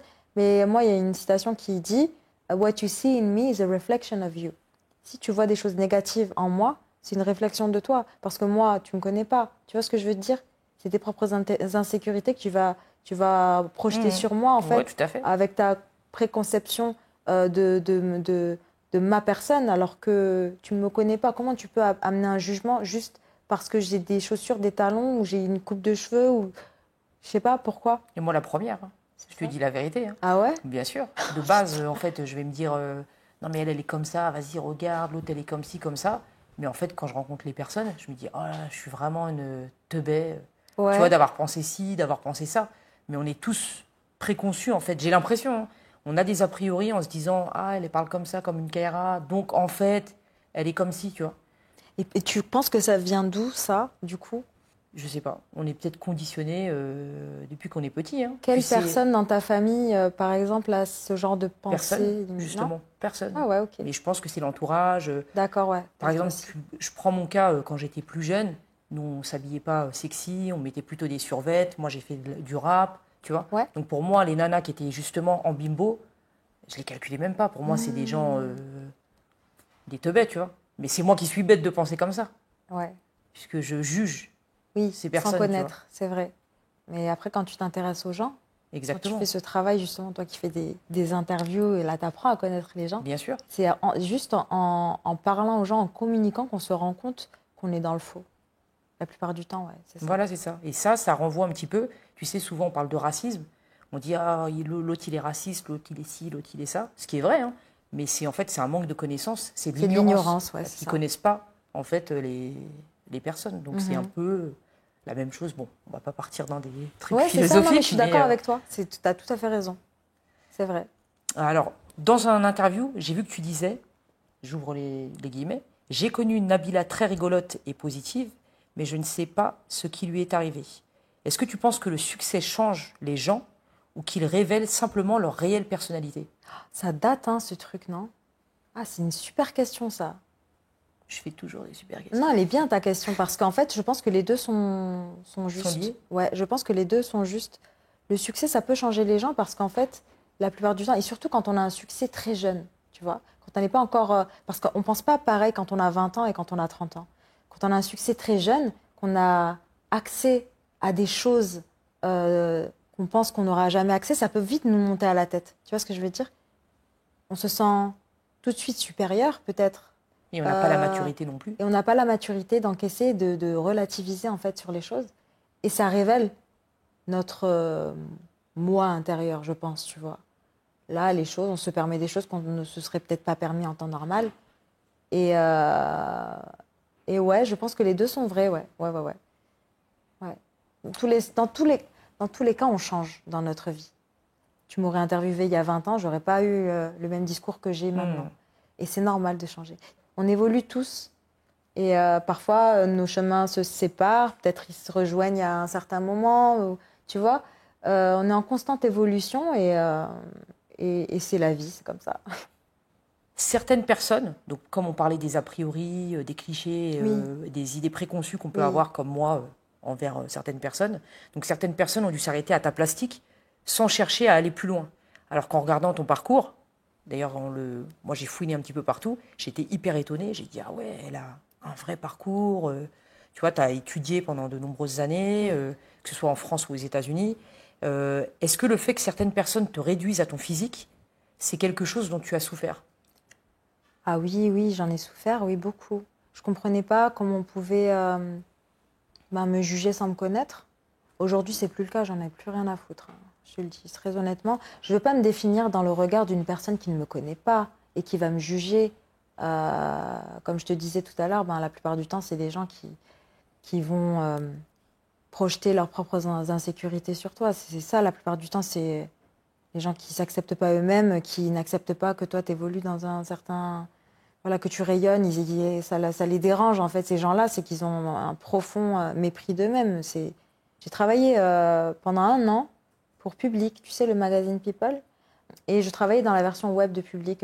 Alors, je travaillais comme un chien. Franchement, des fois, je finissais 21h, 10h et tout. On écrivait 10 articles par jour. Et il y avait aussi... j'ai animé une petite émission qui s'appelait Pas de secret entre nous. Et je faisais des interviews, etc. J'ai bossé, j'ai donné 1 an de ma vie à cette boîte. Et après, de toute façon, après, j'ai bifurqué. J'ai travaillé pour OKLM. Mais quand je suis allée travailler chez OKLM, il y a eu un article qui est sorti sur moi. Tu vas rigoler, hein. Et qui disait les gens qui ont menti sur leur diplôme. Et genre, ils m'ont dit, oui, la bimbo qui prétend avoir un cerveau, ceci, cela, a menti, elle n'a jamais fait ses études. Quand on lui pose la question de savoir où est-ce que et dans quelle université elle a étudié aux États-Unis, elle est incapable de répondre. Mais waouh, il y a des photos de moi quand je récupère mon diplôme à Temple. Vous êtes sérieux, là? Et en fait, je l'ai super mal pris. Mais ça va pas de raconter mon histoire à ma place et de me faire passer pour ce que je ne suis pas, pour vous rassurer dans votre petit esprit de se dire ouais, une nana comme ça, elle peut pas avoir fait des études, bien parler et rayonner comme elle doit rayonner. Enfin, ça vous dérange en fait. Donc vous êtes obligé de m'inventer une vie qui n'est pas la mienne pour me casser en fait. Peut-être qu'ils étaient vexés que tu partes de Public pour aller chez OKLM. Mais en fait, tu vois, il y a une version print et il y a une version web. Moi, je travaillais pour la version web. Et ça, c'est la version print dans leur magazine tout pourri, là, rempli de ragots. Pour moi, ce système-là, et c'est pour ça que je suis partie aussi de ces trucs magazine People, parce qu'en fait, ils se délectent du malheur des gens pour en faire leur chou gras. C'est archi haram, tu vois, de faire ça. Rien que la médisance, c'est tellement mauvais, médire sur quelqu'un. Genre, ils ont fait une couverture sur Ophélie Winter dans sa voiture. Ils ont dit « Waouh, Ophélie Winter, c'est une clocharde maintenant, regardez comment elle est descendue. » Et ils lui cassent du sucre. Mais ça peut pousser des gens... Mais ça, c'est très grave de faire ça, ça peut pousser des gens au suicide. Bien sûr, même vous vous rendez compte de l'impact psychologique que vous êtes en train de faire endurer aux gens? Et c'est ça, en fait, c'est pour ça que je déteste les magazines People, je déteste même tous les formats où... Les ragots et tout. Mais même, tu sais, toutes les émissions où un tel parle d'un tel, ou critique un tel et tout ça, tous les ragots, tous les gossips, j'ai horreur de ça. Pour moi, j'aime pas la médisance, en fait. J'en ai souffert. C'est peut-être parce que j'en ai souffert que j'aime pas ça, tu vois, je sais pas, mais ouais, pour répondre à ta question, j'en ai un peu souffert, mais plus maintenant, parce que maintenant, je me dis, écoute, si c'est la façon dont cette personne a décidé de me voir, je vais pas l'influencer, je vais pas forcer à l'influencer. Si la personne a l'intelligence de creuser pour voir qui je suis, là, dans ce cas-là, elle se fera son propre avis. Mais si elle veut s'arrêter à la surface, ça veut dire qu'elle n'est pas vraiment intéressante. Et naturellement, c'est un filtre naturel, en fait, en réalité. C'est comme ça que je filtre les gens. Les gens qui restent, c'est les gens qui me connaissent pour qui je suis. Et les gens qui passent et qui partent, c'est des gens voilà. Tu dis que le fait d'avoir passé du temps aux USA, mais aussi les réseaux sociaux, les médias, t'ont poussé quelque part à avoir recours à la chirurgie esthétique. Oui.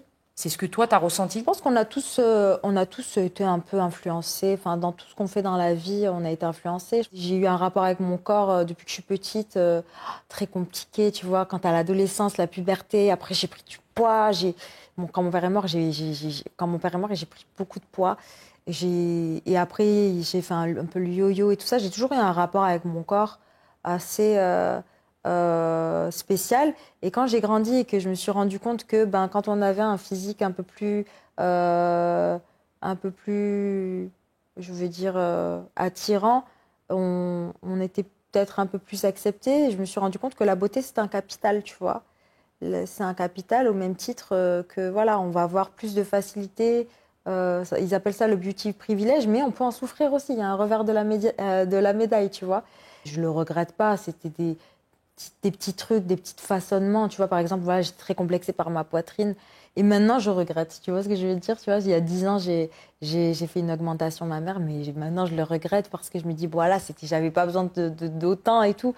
Mais je sais pas. C'est peut-être avoir le pouvoir de contrôler de son physique, de s'accepter. Et je pense c'est une quête qui sera interminable de l'acceptation de son corps. Puis après, on va avoir des enfants. Et après, que ça va être comment on va s'accepter quand on sera une maman. En fait, je pense qu'il faut faire vraiment un vrai travail sur soi. Tu conseilles aux Voilà. jeunes filles qui souhaitent avoir recours à ce genre d'opération de prendre leur temps et d'attendre 4 ou 5 ans. Ah oui, oui, oui. Même, enfin, faut réfléchir longtemps. Parce que c'est pas anodin. C'est des choses. Voilà. Je pense que chacun a le droit de vouloir s'embellir. S'il y a quelque chose qui vous complexe, écoutez, réfléchissez bien et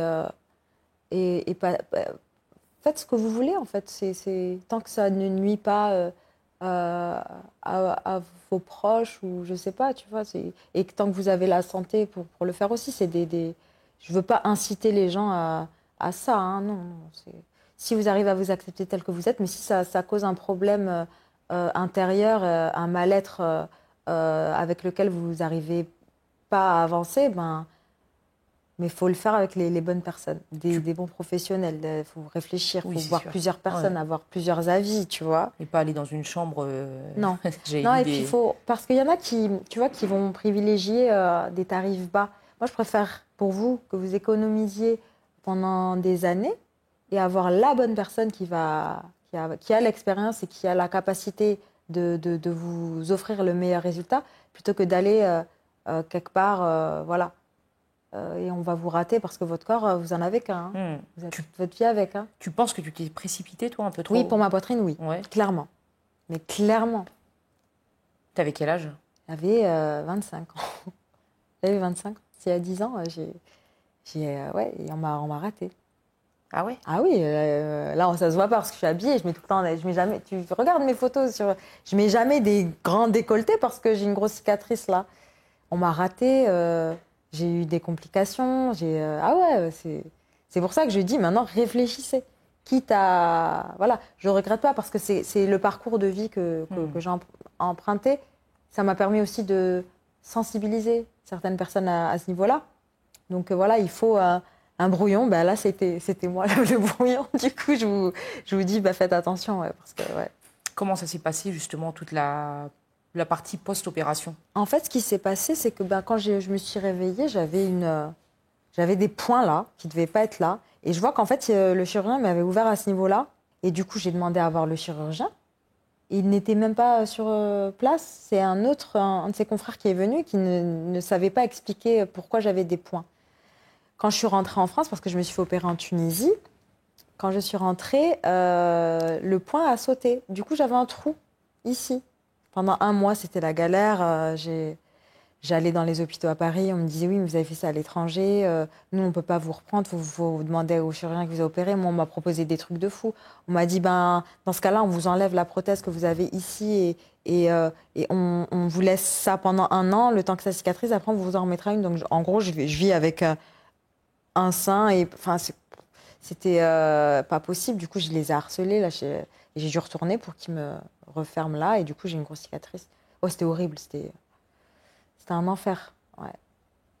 Du coup, Donc, faites attention. ouais. Faites pas chez n'importe qui. Hein.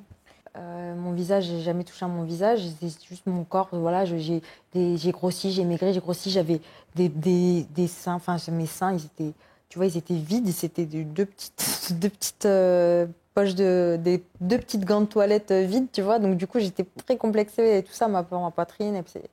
Après, bon, j'ai eu d'autres trucs par la suite. J'ai là mes cuisses, j'avais fait de la cryolipolyse. Ça, faut jamais le faire, ça. Ça m'a fait des marques et tout. Du coup, j'étais très complexée. J'ai fait une lipo là. Mais voilà, après, stop. Moi, je vais plus jamais toucher à mon corps, tu vois. Rebondir sur autre chose. Oui, vas-y, Donc, ouais. Pose-moi la question que tu veux. alors, Mais... on a eu le mouvement MeToo qui a Oui. touché le monde du cinéma à Hollywood et qui est né suite aux dénonciations des actrices comme Alyssa Milano, que tu connais sûrement. Oui. Est-ce que tu penses que certaines dénonciations vont émaner du monde de la télé-réalité? Oui. Ben, j'espère. J'entends des histoires de toutes sortes, de tout milieu, que ce soit du cinéma, de la télé, Ouais, j'entends plein de choses. Et tu sais, il y a Diams, elle a dit dans une de ses chansons, « Dans ma course aux billets roses, j'ai vu mourir mes héros. » Ben moi, plus j'avance, plus je... Parce que moi, je connaissais personne, je viens de la campagne quand j'ai fait de la télé-réalité, ou quand j'étais présentatrice d'émissions, ou quand j'ai bossé pour tel média, ou quand j'étais chroniqueuse sur tel plateau. J'ai vu des choses. Et j'ai vu mourir mes héros.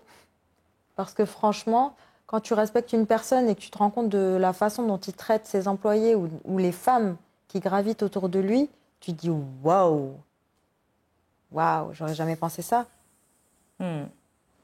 Mais tu sais, mon esprit, je t'ai dit, je vois je vois le monde avec mes yeux d'enfant. Je suis très naïve jusqu'au moment où je vois waouh, ok, non, non, il y a des choses. Il y a des choses qui sont choquantes, qui se passent, hein, même aujourd'hui, que ce soit dans l'univers de la télé ou que ce soit dans l'univers du cinéma. Et c'est bien que ces femmes elles prennent la parole, ou ces hommes. Je ne sais pas si tu as regardé la série sur Netflix, là, je ne sais plus, Baby Rain, c'est Mon petit renne, en français, mais en anglais c'est autre chose. Oui, ça témoigne, ça raconte l'histoire d'un serveur qui a essayé de percer dans l'humour et qui est tombé sur un producteur malveillant qui lui faisait prendre de la drogue et qui abusait de lui, etc. Même les hommes, ils sont touchés par ça. Les femmes et les hommes. Dédicace à Puff Daddy. Waouh. Ouais, alors lui, c'est autre chose.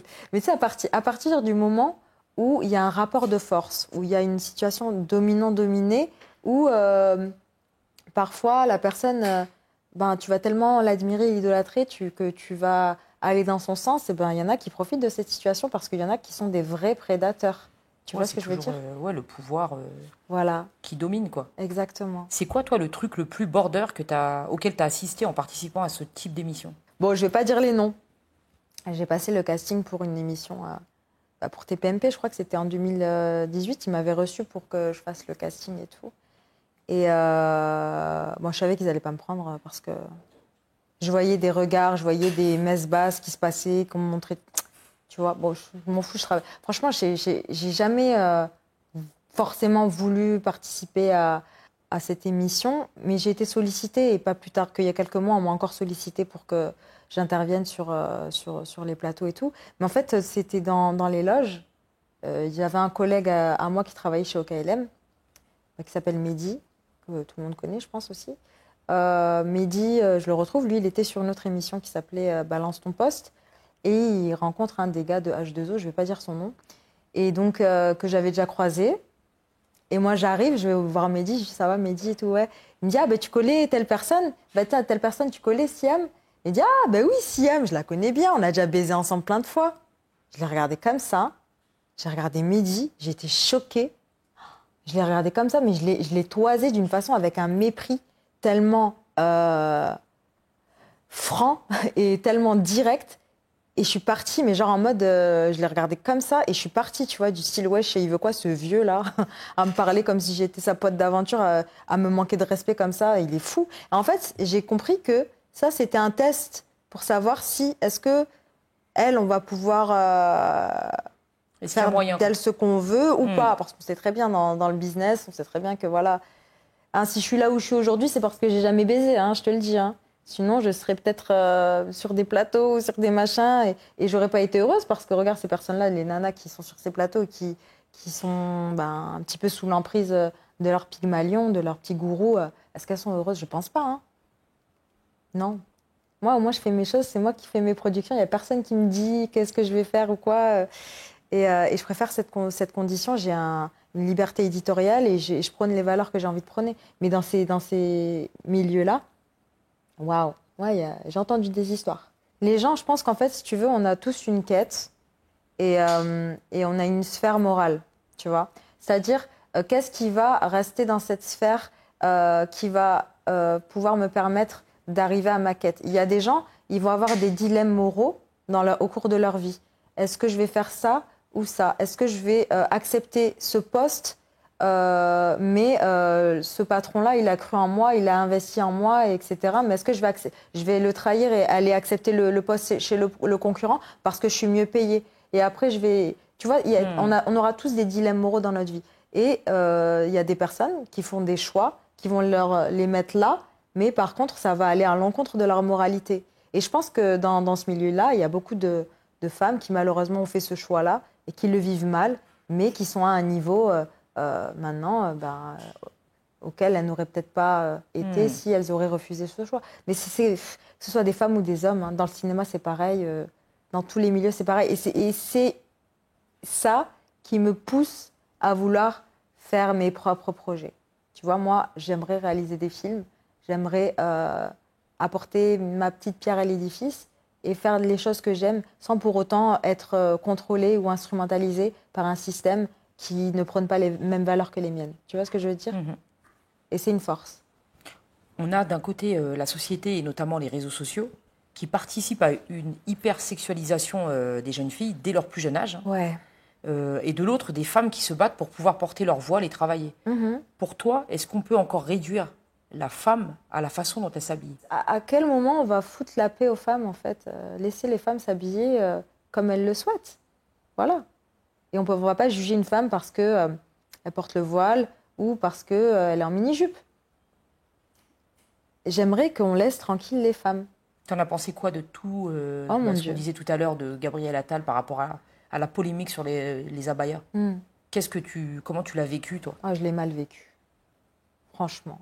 Ils n'ont pas d'autre chat à fouetter avec l'inflation, avec la pauvreté, le chômage, les déserts médicaux, le 49.3.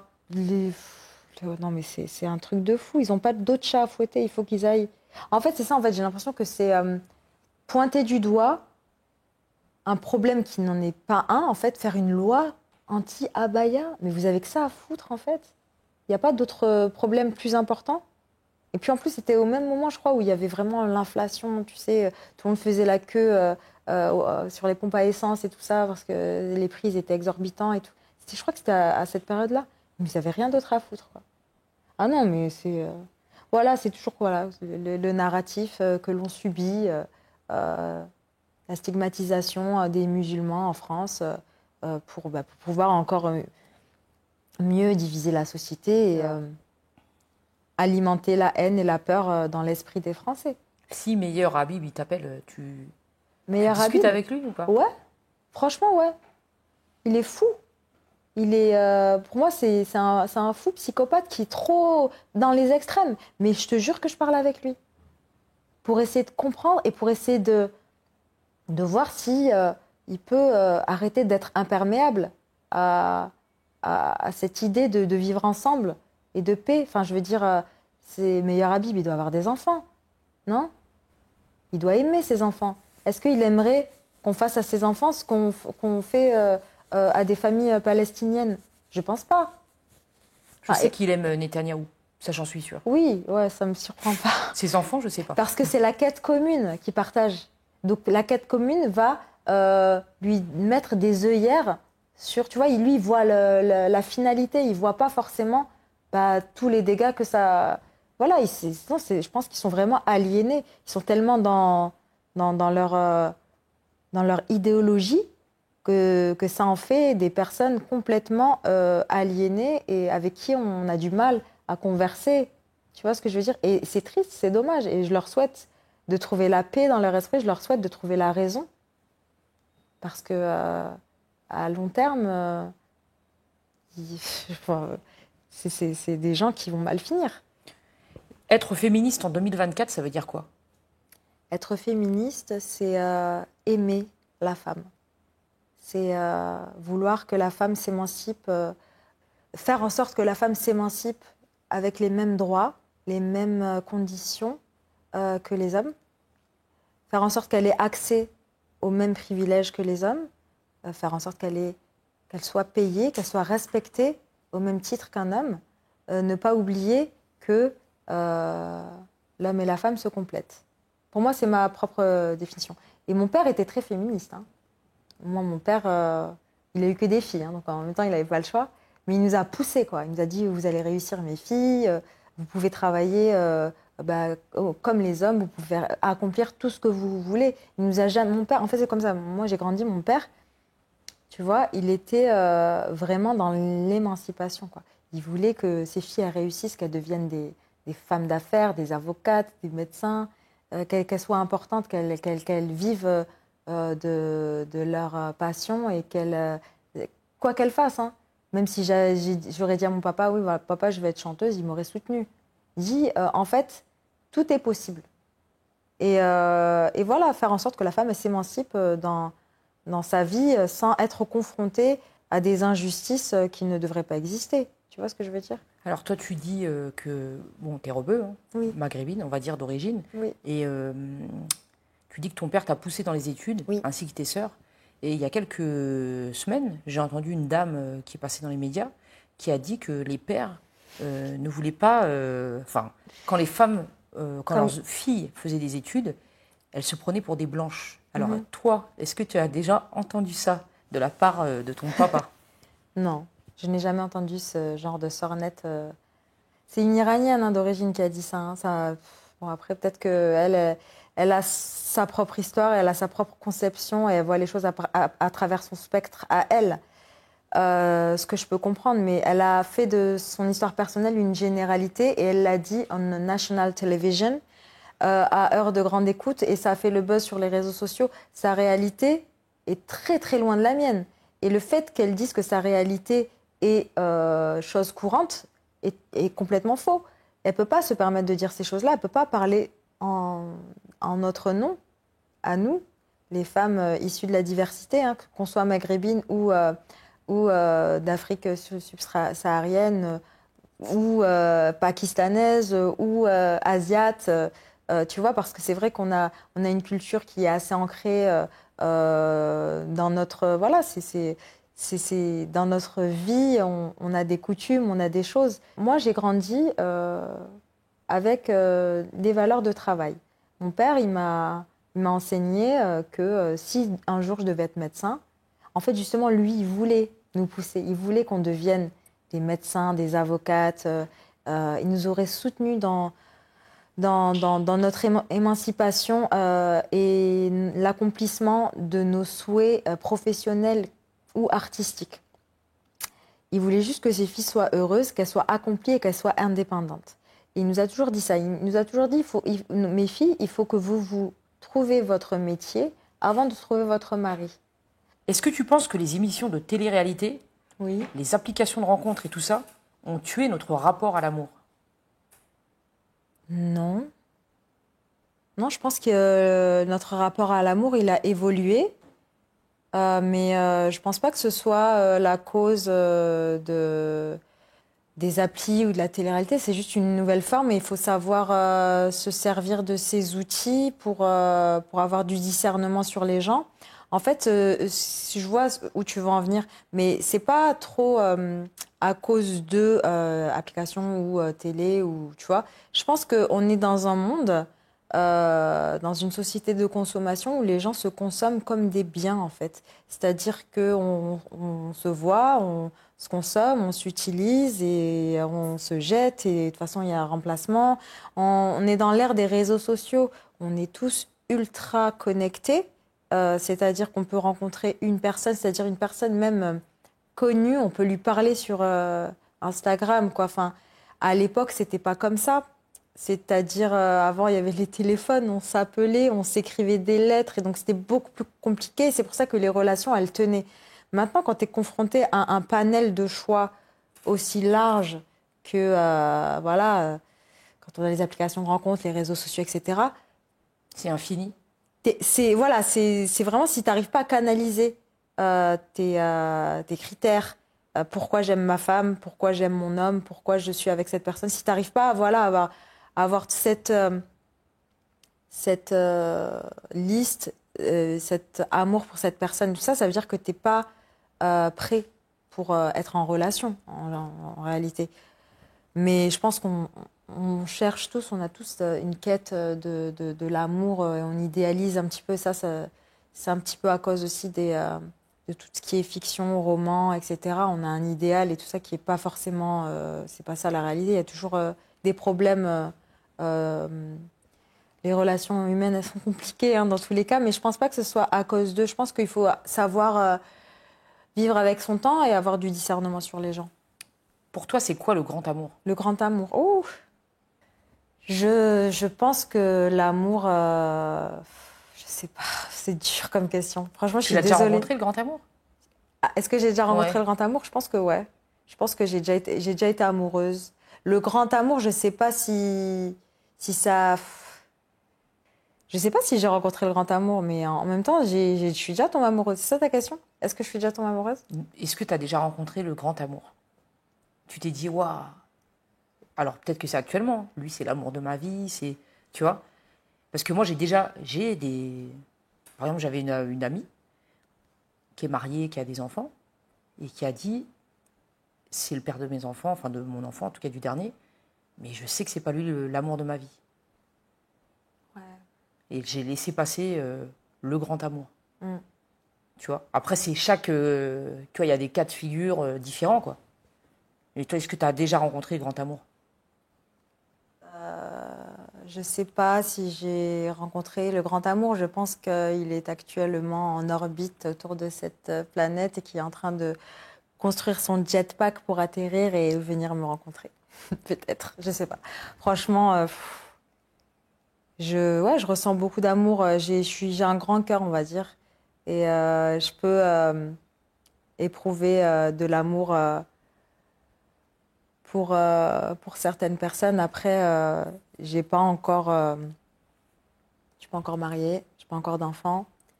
Mais j'espère que ça va venir, Inch'Allah. C'est tout ce qu'on te souhaite, hein. Ouais. C'est quoi, toi, la relation dont tu as eu le plus de mal à te remettre? Ah, c'est quand j'ai perdu ma sœur. J'étais amoureuse de quelqu'un. J'avais une relation pendant 1 an avec une personne et tout. Et quand j'ai perdu ma sœur, cette personne-là, elle n'a pas été là pour moi. Elle m'a pas fait de condoléances. Enfin, elle est venue tard. Elle n'était pas préoccupée par ça, alors que j'avais tous ses amis qui venaient m'apporter leur soutien et et en fait, au moment où... et j'étais très amoureuse de cette personne. J'aurais pu même donner ma vie pour cette personne, hein. J'étais très, très amoureuse. Et cette personne-là, ben, au moment où j'ai perdu ma sœur, ben, elle ne m'a pas calculé, quoi. Ça m'a anéantie. J'étais choquée, quoi. Je dis, comment, en plus, cette personne, elle peut s'autoproclamer comme bienveillante et gentille et faire du bien autour d'elle, alors que sa propre special someone, il lui arrive une dinguerie comme ça, elle est même pas là pour elle. Ah ouais, ça m'a fait du mal. Hmm. Du coup, ouais, non, ça m'a un peu freinée. Du coup, après, j'étais longtemps célibataire. Très longtemps. Ouais, ça m'a un petit peu. En fait, tu vois, quand tu grandis avec une image de ton papa, feu mon papa, que Dieu ait son âme, parfaite, hein, mon père avec ma mère, c'était un gentleman. T'as un modèle de père qui est impeccable, qui traite ta mère comme une princesse, comme une reine, qui est respectueux envers ses filles, etc. Et tu penses que tu grandis et par naïveté, tu penses que tous les hommes, ils sont comme ton père, mais en fait, pas du tout, hein. Oula! Oh non, il y en a, ils sont torturés par la vie, hein. Il y en a, ils ont pas les mêmes valeurs. Et toi, ben, naïvement, tu vas penser que bah, tout le monde est comme ça et pas du tout. En fait, c'était là où j'ai appris que qu'il y avait des personnes qui n'étaient pas forcément bienveillantes et qui étaient auto-centrées et voilà, qui avaient un mauvais fond. Ouais, ça m'a fait un peu de peine. Ouais. Tu parlais justement de l'image du grand amour qu'on a depuis qu'on est toute petite, à travers les Disney, les contes de fées, etc. C'est vrai, j'ai des discussions parfois avec des amis, qu'en fait on a une image, en fait, alors je ne sais pas si c'est occidental, on se dit, ah ouais, le grand amour, ça va être la robe de mariée blanche, et lui, mon prince charmant, il sera comme ci, on est conditionné à ça. Oui. Alors que, comme tu disais, une relation de couple, enfin, il y a des hauts, il y a des bas, il y a des disputes, c'est comme ça vit, Ouais, quoi. c'est vrai, ça vit, ouais. Pourquoi, en fait, on a cette image-là? Pourquoi, en fait, on nous a mis ça dans la tête?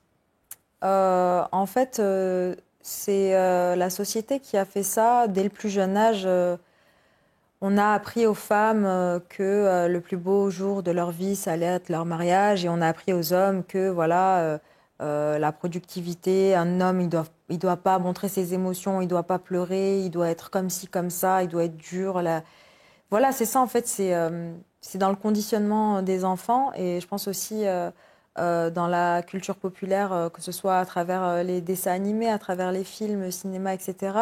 Le fait de genrer toutes ces choses-là et apporter tout ce qui est féminité, douceur à la femme et dureté, la guerre, les voitures, les machins, tout ça aux hommes, ben, ça fait que on a un conditionnement assez différent. J'ai jamais vu une femme ou un homme dire à son petit garçon, le plus beau jour de ta vie, ce sera ton mariage. Tu vois ce que je veux dire? C'est aux femmes. Enfin, c'est dans l'imaginaire collectif. Voilà, la femme, elle aspire à se marier, à avoir une belle robe blanche, un prince charmant et tout ça. Disney a contribué à ça aussi beaucoup. Ouais, ça vient de l'enfance, je pense.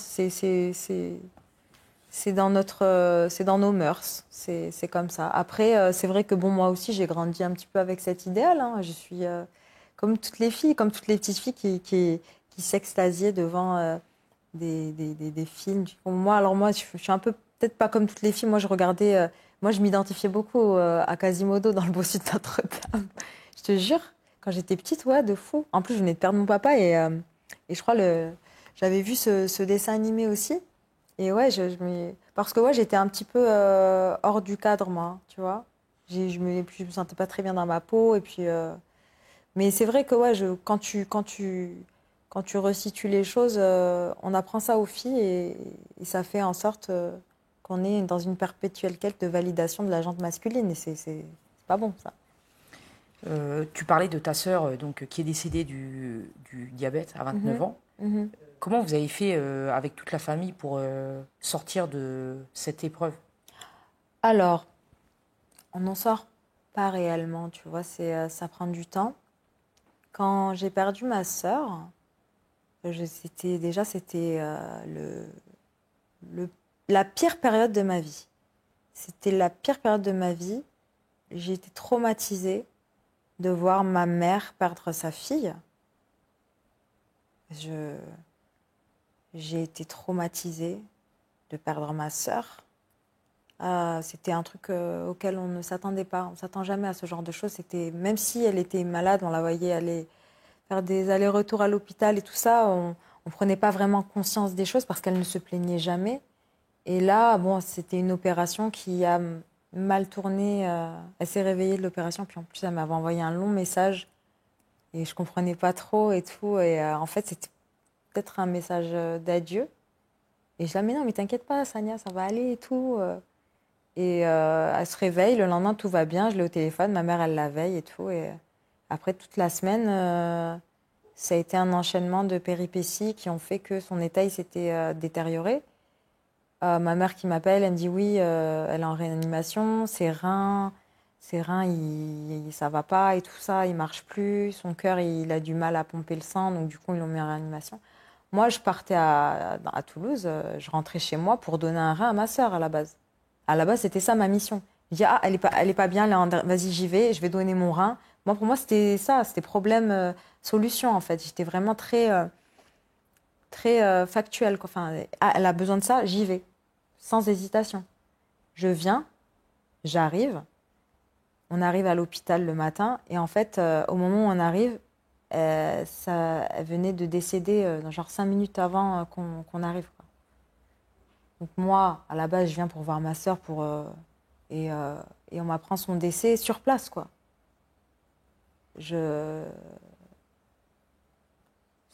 Non.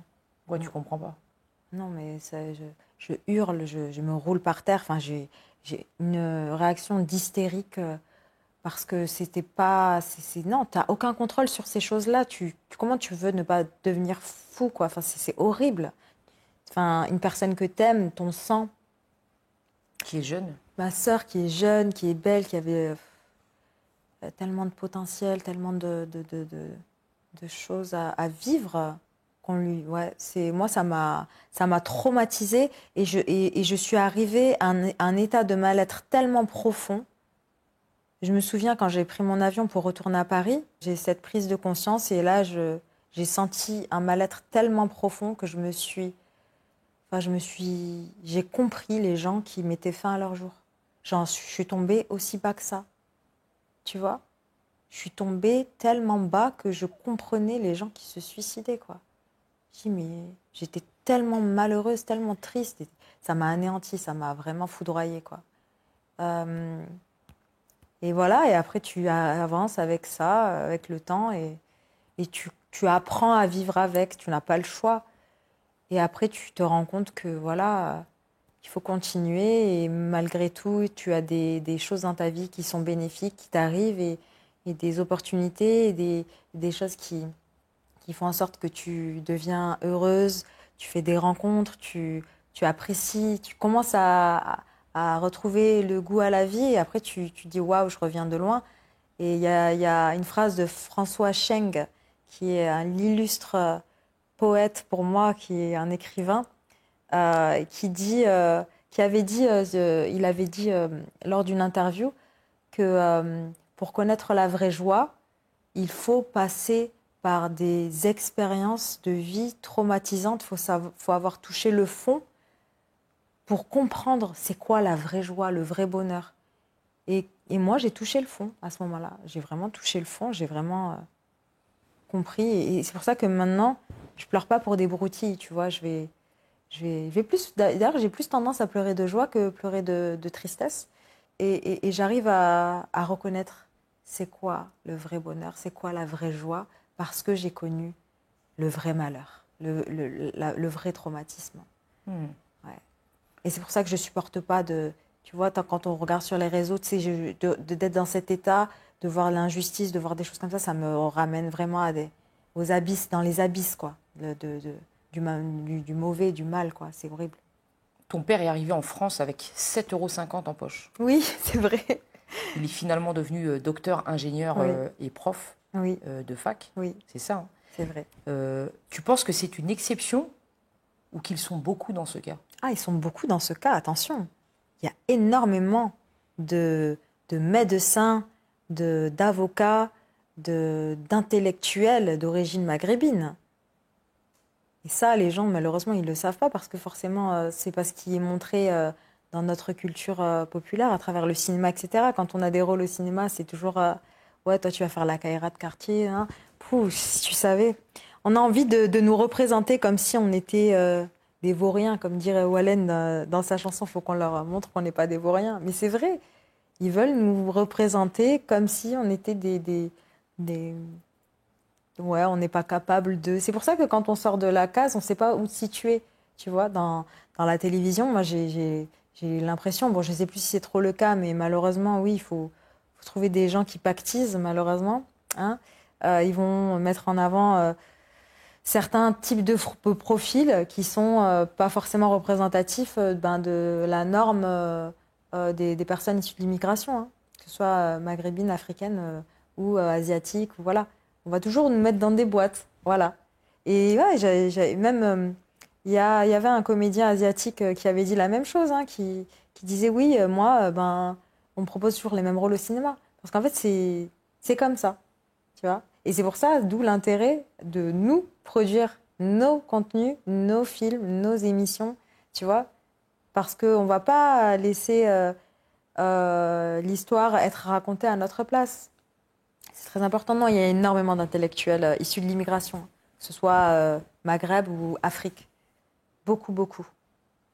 Tes parents sont tous les deux algériens. Oui.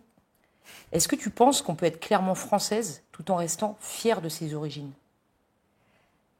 Alors oui, je pense que on peut être française et être fière de ses origines. On peut se sentir algérienne, on peut se sentir française. Il n'y a pas d'unique voix, en fait. Tu vois ce que je veux dire? Pour rentrer dans le moule, il y en a qui vont vouloir effacer ses origines pour pouvoir être accepté. Et je trouve que c'est dommage. Moi, je pense qu'on devrait être accepté tel qu'on est, en fait. On n'a pas besoin d'avoir honte de nos origines ou ou de cacher ou de changer de nom. Non, c'est à eux de nous accepter. Aux personnes, aux personnes différentes de nous, de nous accepter. Et oui, il faut être fier de ses origines. On a tous une histoire et c'est ça que je reproche un petit peu aux politiques, au gouvernement qui essayent justement de laver cette identité. On veut nous faire croire que ça s'appelle de la laïcité, mais non, en réalité, non, on est tous dans la laïcité, il n'y a pas de souci. Mais la laïcité, ça ne veut pas dire effacer ton identité, effacer tes origines et ta culture qui t'a été transmise par tes parents. Non, non, non, c'est pas ça. Faut pas ignorer. On vient tous, on a tous une histoire, on vient tous d'origines différentes. Voilà, faut juste apprendre à vivre ensemble. Tu as fait des émissions de télé en espérant trouver l'amour. Oui, c'est vrai, ouais. Mhm. Est-ce que tu l'as trouvé depuis? Je suis très amoureuse en ce moment, ouais. Je suis amoureuse, j'aime quelqu'un, ouais. J'aime quelqu'un, je pense que j'aime quelqu'un, mais... Et lui, il t'aime ou pas? Je sais pas. J'en sais rien, je sais pas. Non, j'en sais rien. Comment il s'appelle? Non, je vais pas dire, oulala. Mais pourquoi? Au moins une initiale. Non, l'initiale de son prénom, s'il te plaît. C'est mon jardin secret. Mais imagine, tu dis M, ça peut être Mathieu, Mehdi. C'est juste une petite initiale. Ouais. C'est quoi? Ouais, c'est pas une lettre. Mais tu l'as dit déjà. C'est M. Peut-être. Non, mais voilà, ça, c'est mon jardin secret. Je parle pas de ça. Après, tu vas être sur les couvertures de Public sais, et tout. Non, mais tu sais que moi, je montre jamais. Hein, quand j'ai un petit chéri, je veux pas en parler, tu vois. C'est ma vie personnelle. T'as déjà aimé Oui. sans qu'on t'aime? Oui, bah oui, je pense. Peut-être que je suis pas aimée, j'en sais rien. Mais après, j'ai pas dit que j'étais en couple ou quoi, tu vois. Genre, je pense que là, je suis éprise d'une personne. Ça, c'est indéniable. Mais après. Mais il le sait pas, lui. Ouais, je pense qu'il le sait quand même. Mais c'est compliqué. Tout ça parce qu'il a déjà une femme et tout. Non, je rigole. Non, moi, je suis pas dans ça, par contre. Je rigole. Ah ouais, non, moi, je suis pas dans ça. Moi, ma mère, elle m'a dit, il faut jamais faire pleurer une femme. Jamais je me mettrai en couple avec une personne qui est déjà prise. Jamais de la vie. Ça, c'est vraiment tu vois, ta dissonance cognitive, tu vois, c'est à un certain point où tu n'acceptes plus, tu vois. Genre, c'est le truc qui peut te faire shifter. Ouais, mais si c'est plus fort que toi, tu fais comment? Ah non, tu sais, on est 7 milliards sur Terre. Hein. Moi, je peux être très amoureuse d'une personne et la zapper du jour au lendemain. Ah ouais, non. Si je vois que ça va pas dans la direction que je veux que ça aille, je serai reconnaissante de ce que j'ai vécu avec la personne.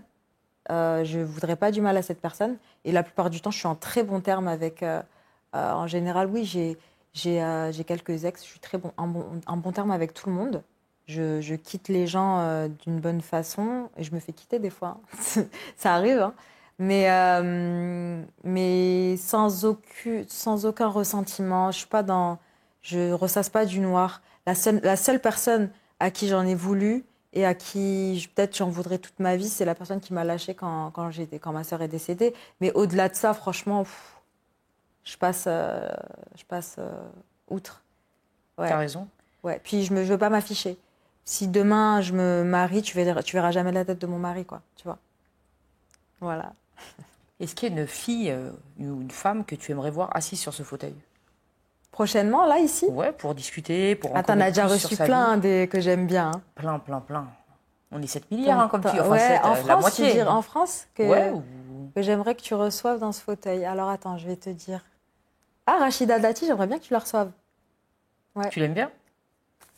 Ouais, je vais me faire engueuler si je l'aime bien, c'est ça? Mais t'as le droit de l'aimer. Hein. Bah, je sais Enfin, pas, pour je son l'aime parcours, bien, moi. moi, j'ai Ouais, des je sais copines, elles pas. l'adorent. Hein. Ouais, bon, après, elle a fait des choix et tout, qui, voilà, que... Je pense que, bon, elle a mené sa barque, etc. Mais non, je sais pas, elle me fascine, cette femme. Ouais. J'aimerais bien écouter, même moi, j'aimerais bien la recevoir dans une de mes émissions. Et ouais, j'aimerais bien, ouais, qu'elle nous raconte son histoire, en tout cas. T'as vu qu'il y a un clash Anne Hidalgo, Rachida Dati depuis des mois, enfin depuis très très longtemps. Ah, la rivalité féminine, encore une fois, hein. On y Alors toi, revient. tu choisis ton cœur, il va plus vers Rachida ou Bah, Rachida, parce qu'Anne Hidalgo, elle abuse, là, avec les... les sens interdits? Putain, mais non, mais tu vois, là, les amendes et tout ça. Non, franchement, je sais pas, je suis pas... Moi, je suis pour la sororité, hein. Franchement, ouais, les filles, c'est bon, allez boire un petit verre de champagne, et puis on n'en parle plus. Je suis pas, ouais. Non, je suis vraiment dans la sororité, je suis pas dans les... Les clashs, les compétitions et Non, non, vraiment pas, vraiment pas. T'as Ouais. raison. Et toi, tu veux recevoir qui prochainement? Je sais pas. Bah, tu parlais de Wallen, tiens, on va l'inviter. Wallen, ouais, franchement, ouais. On va inviter Wallen. Et un dernier mot. Un dernier mot. Peace, salam, shalom. Trois. Trois derniers mots. J'espère Ok. que la paix, j'espère que la paix viendra prochainement. Bah, merci beaucoup. Il faut que ça bouge dans la ville, il faut que ça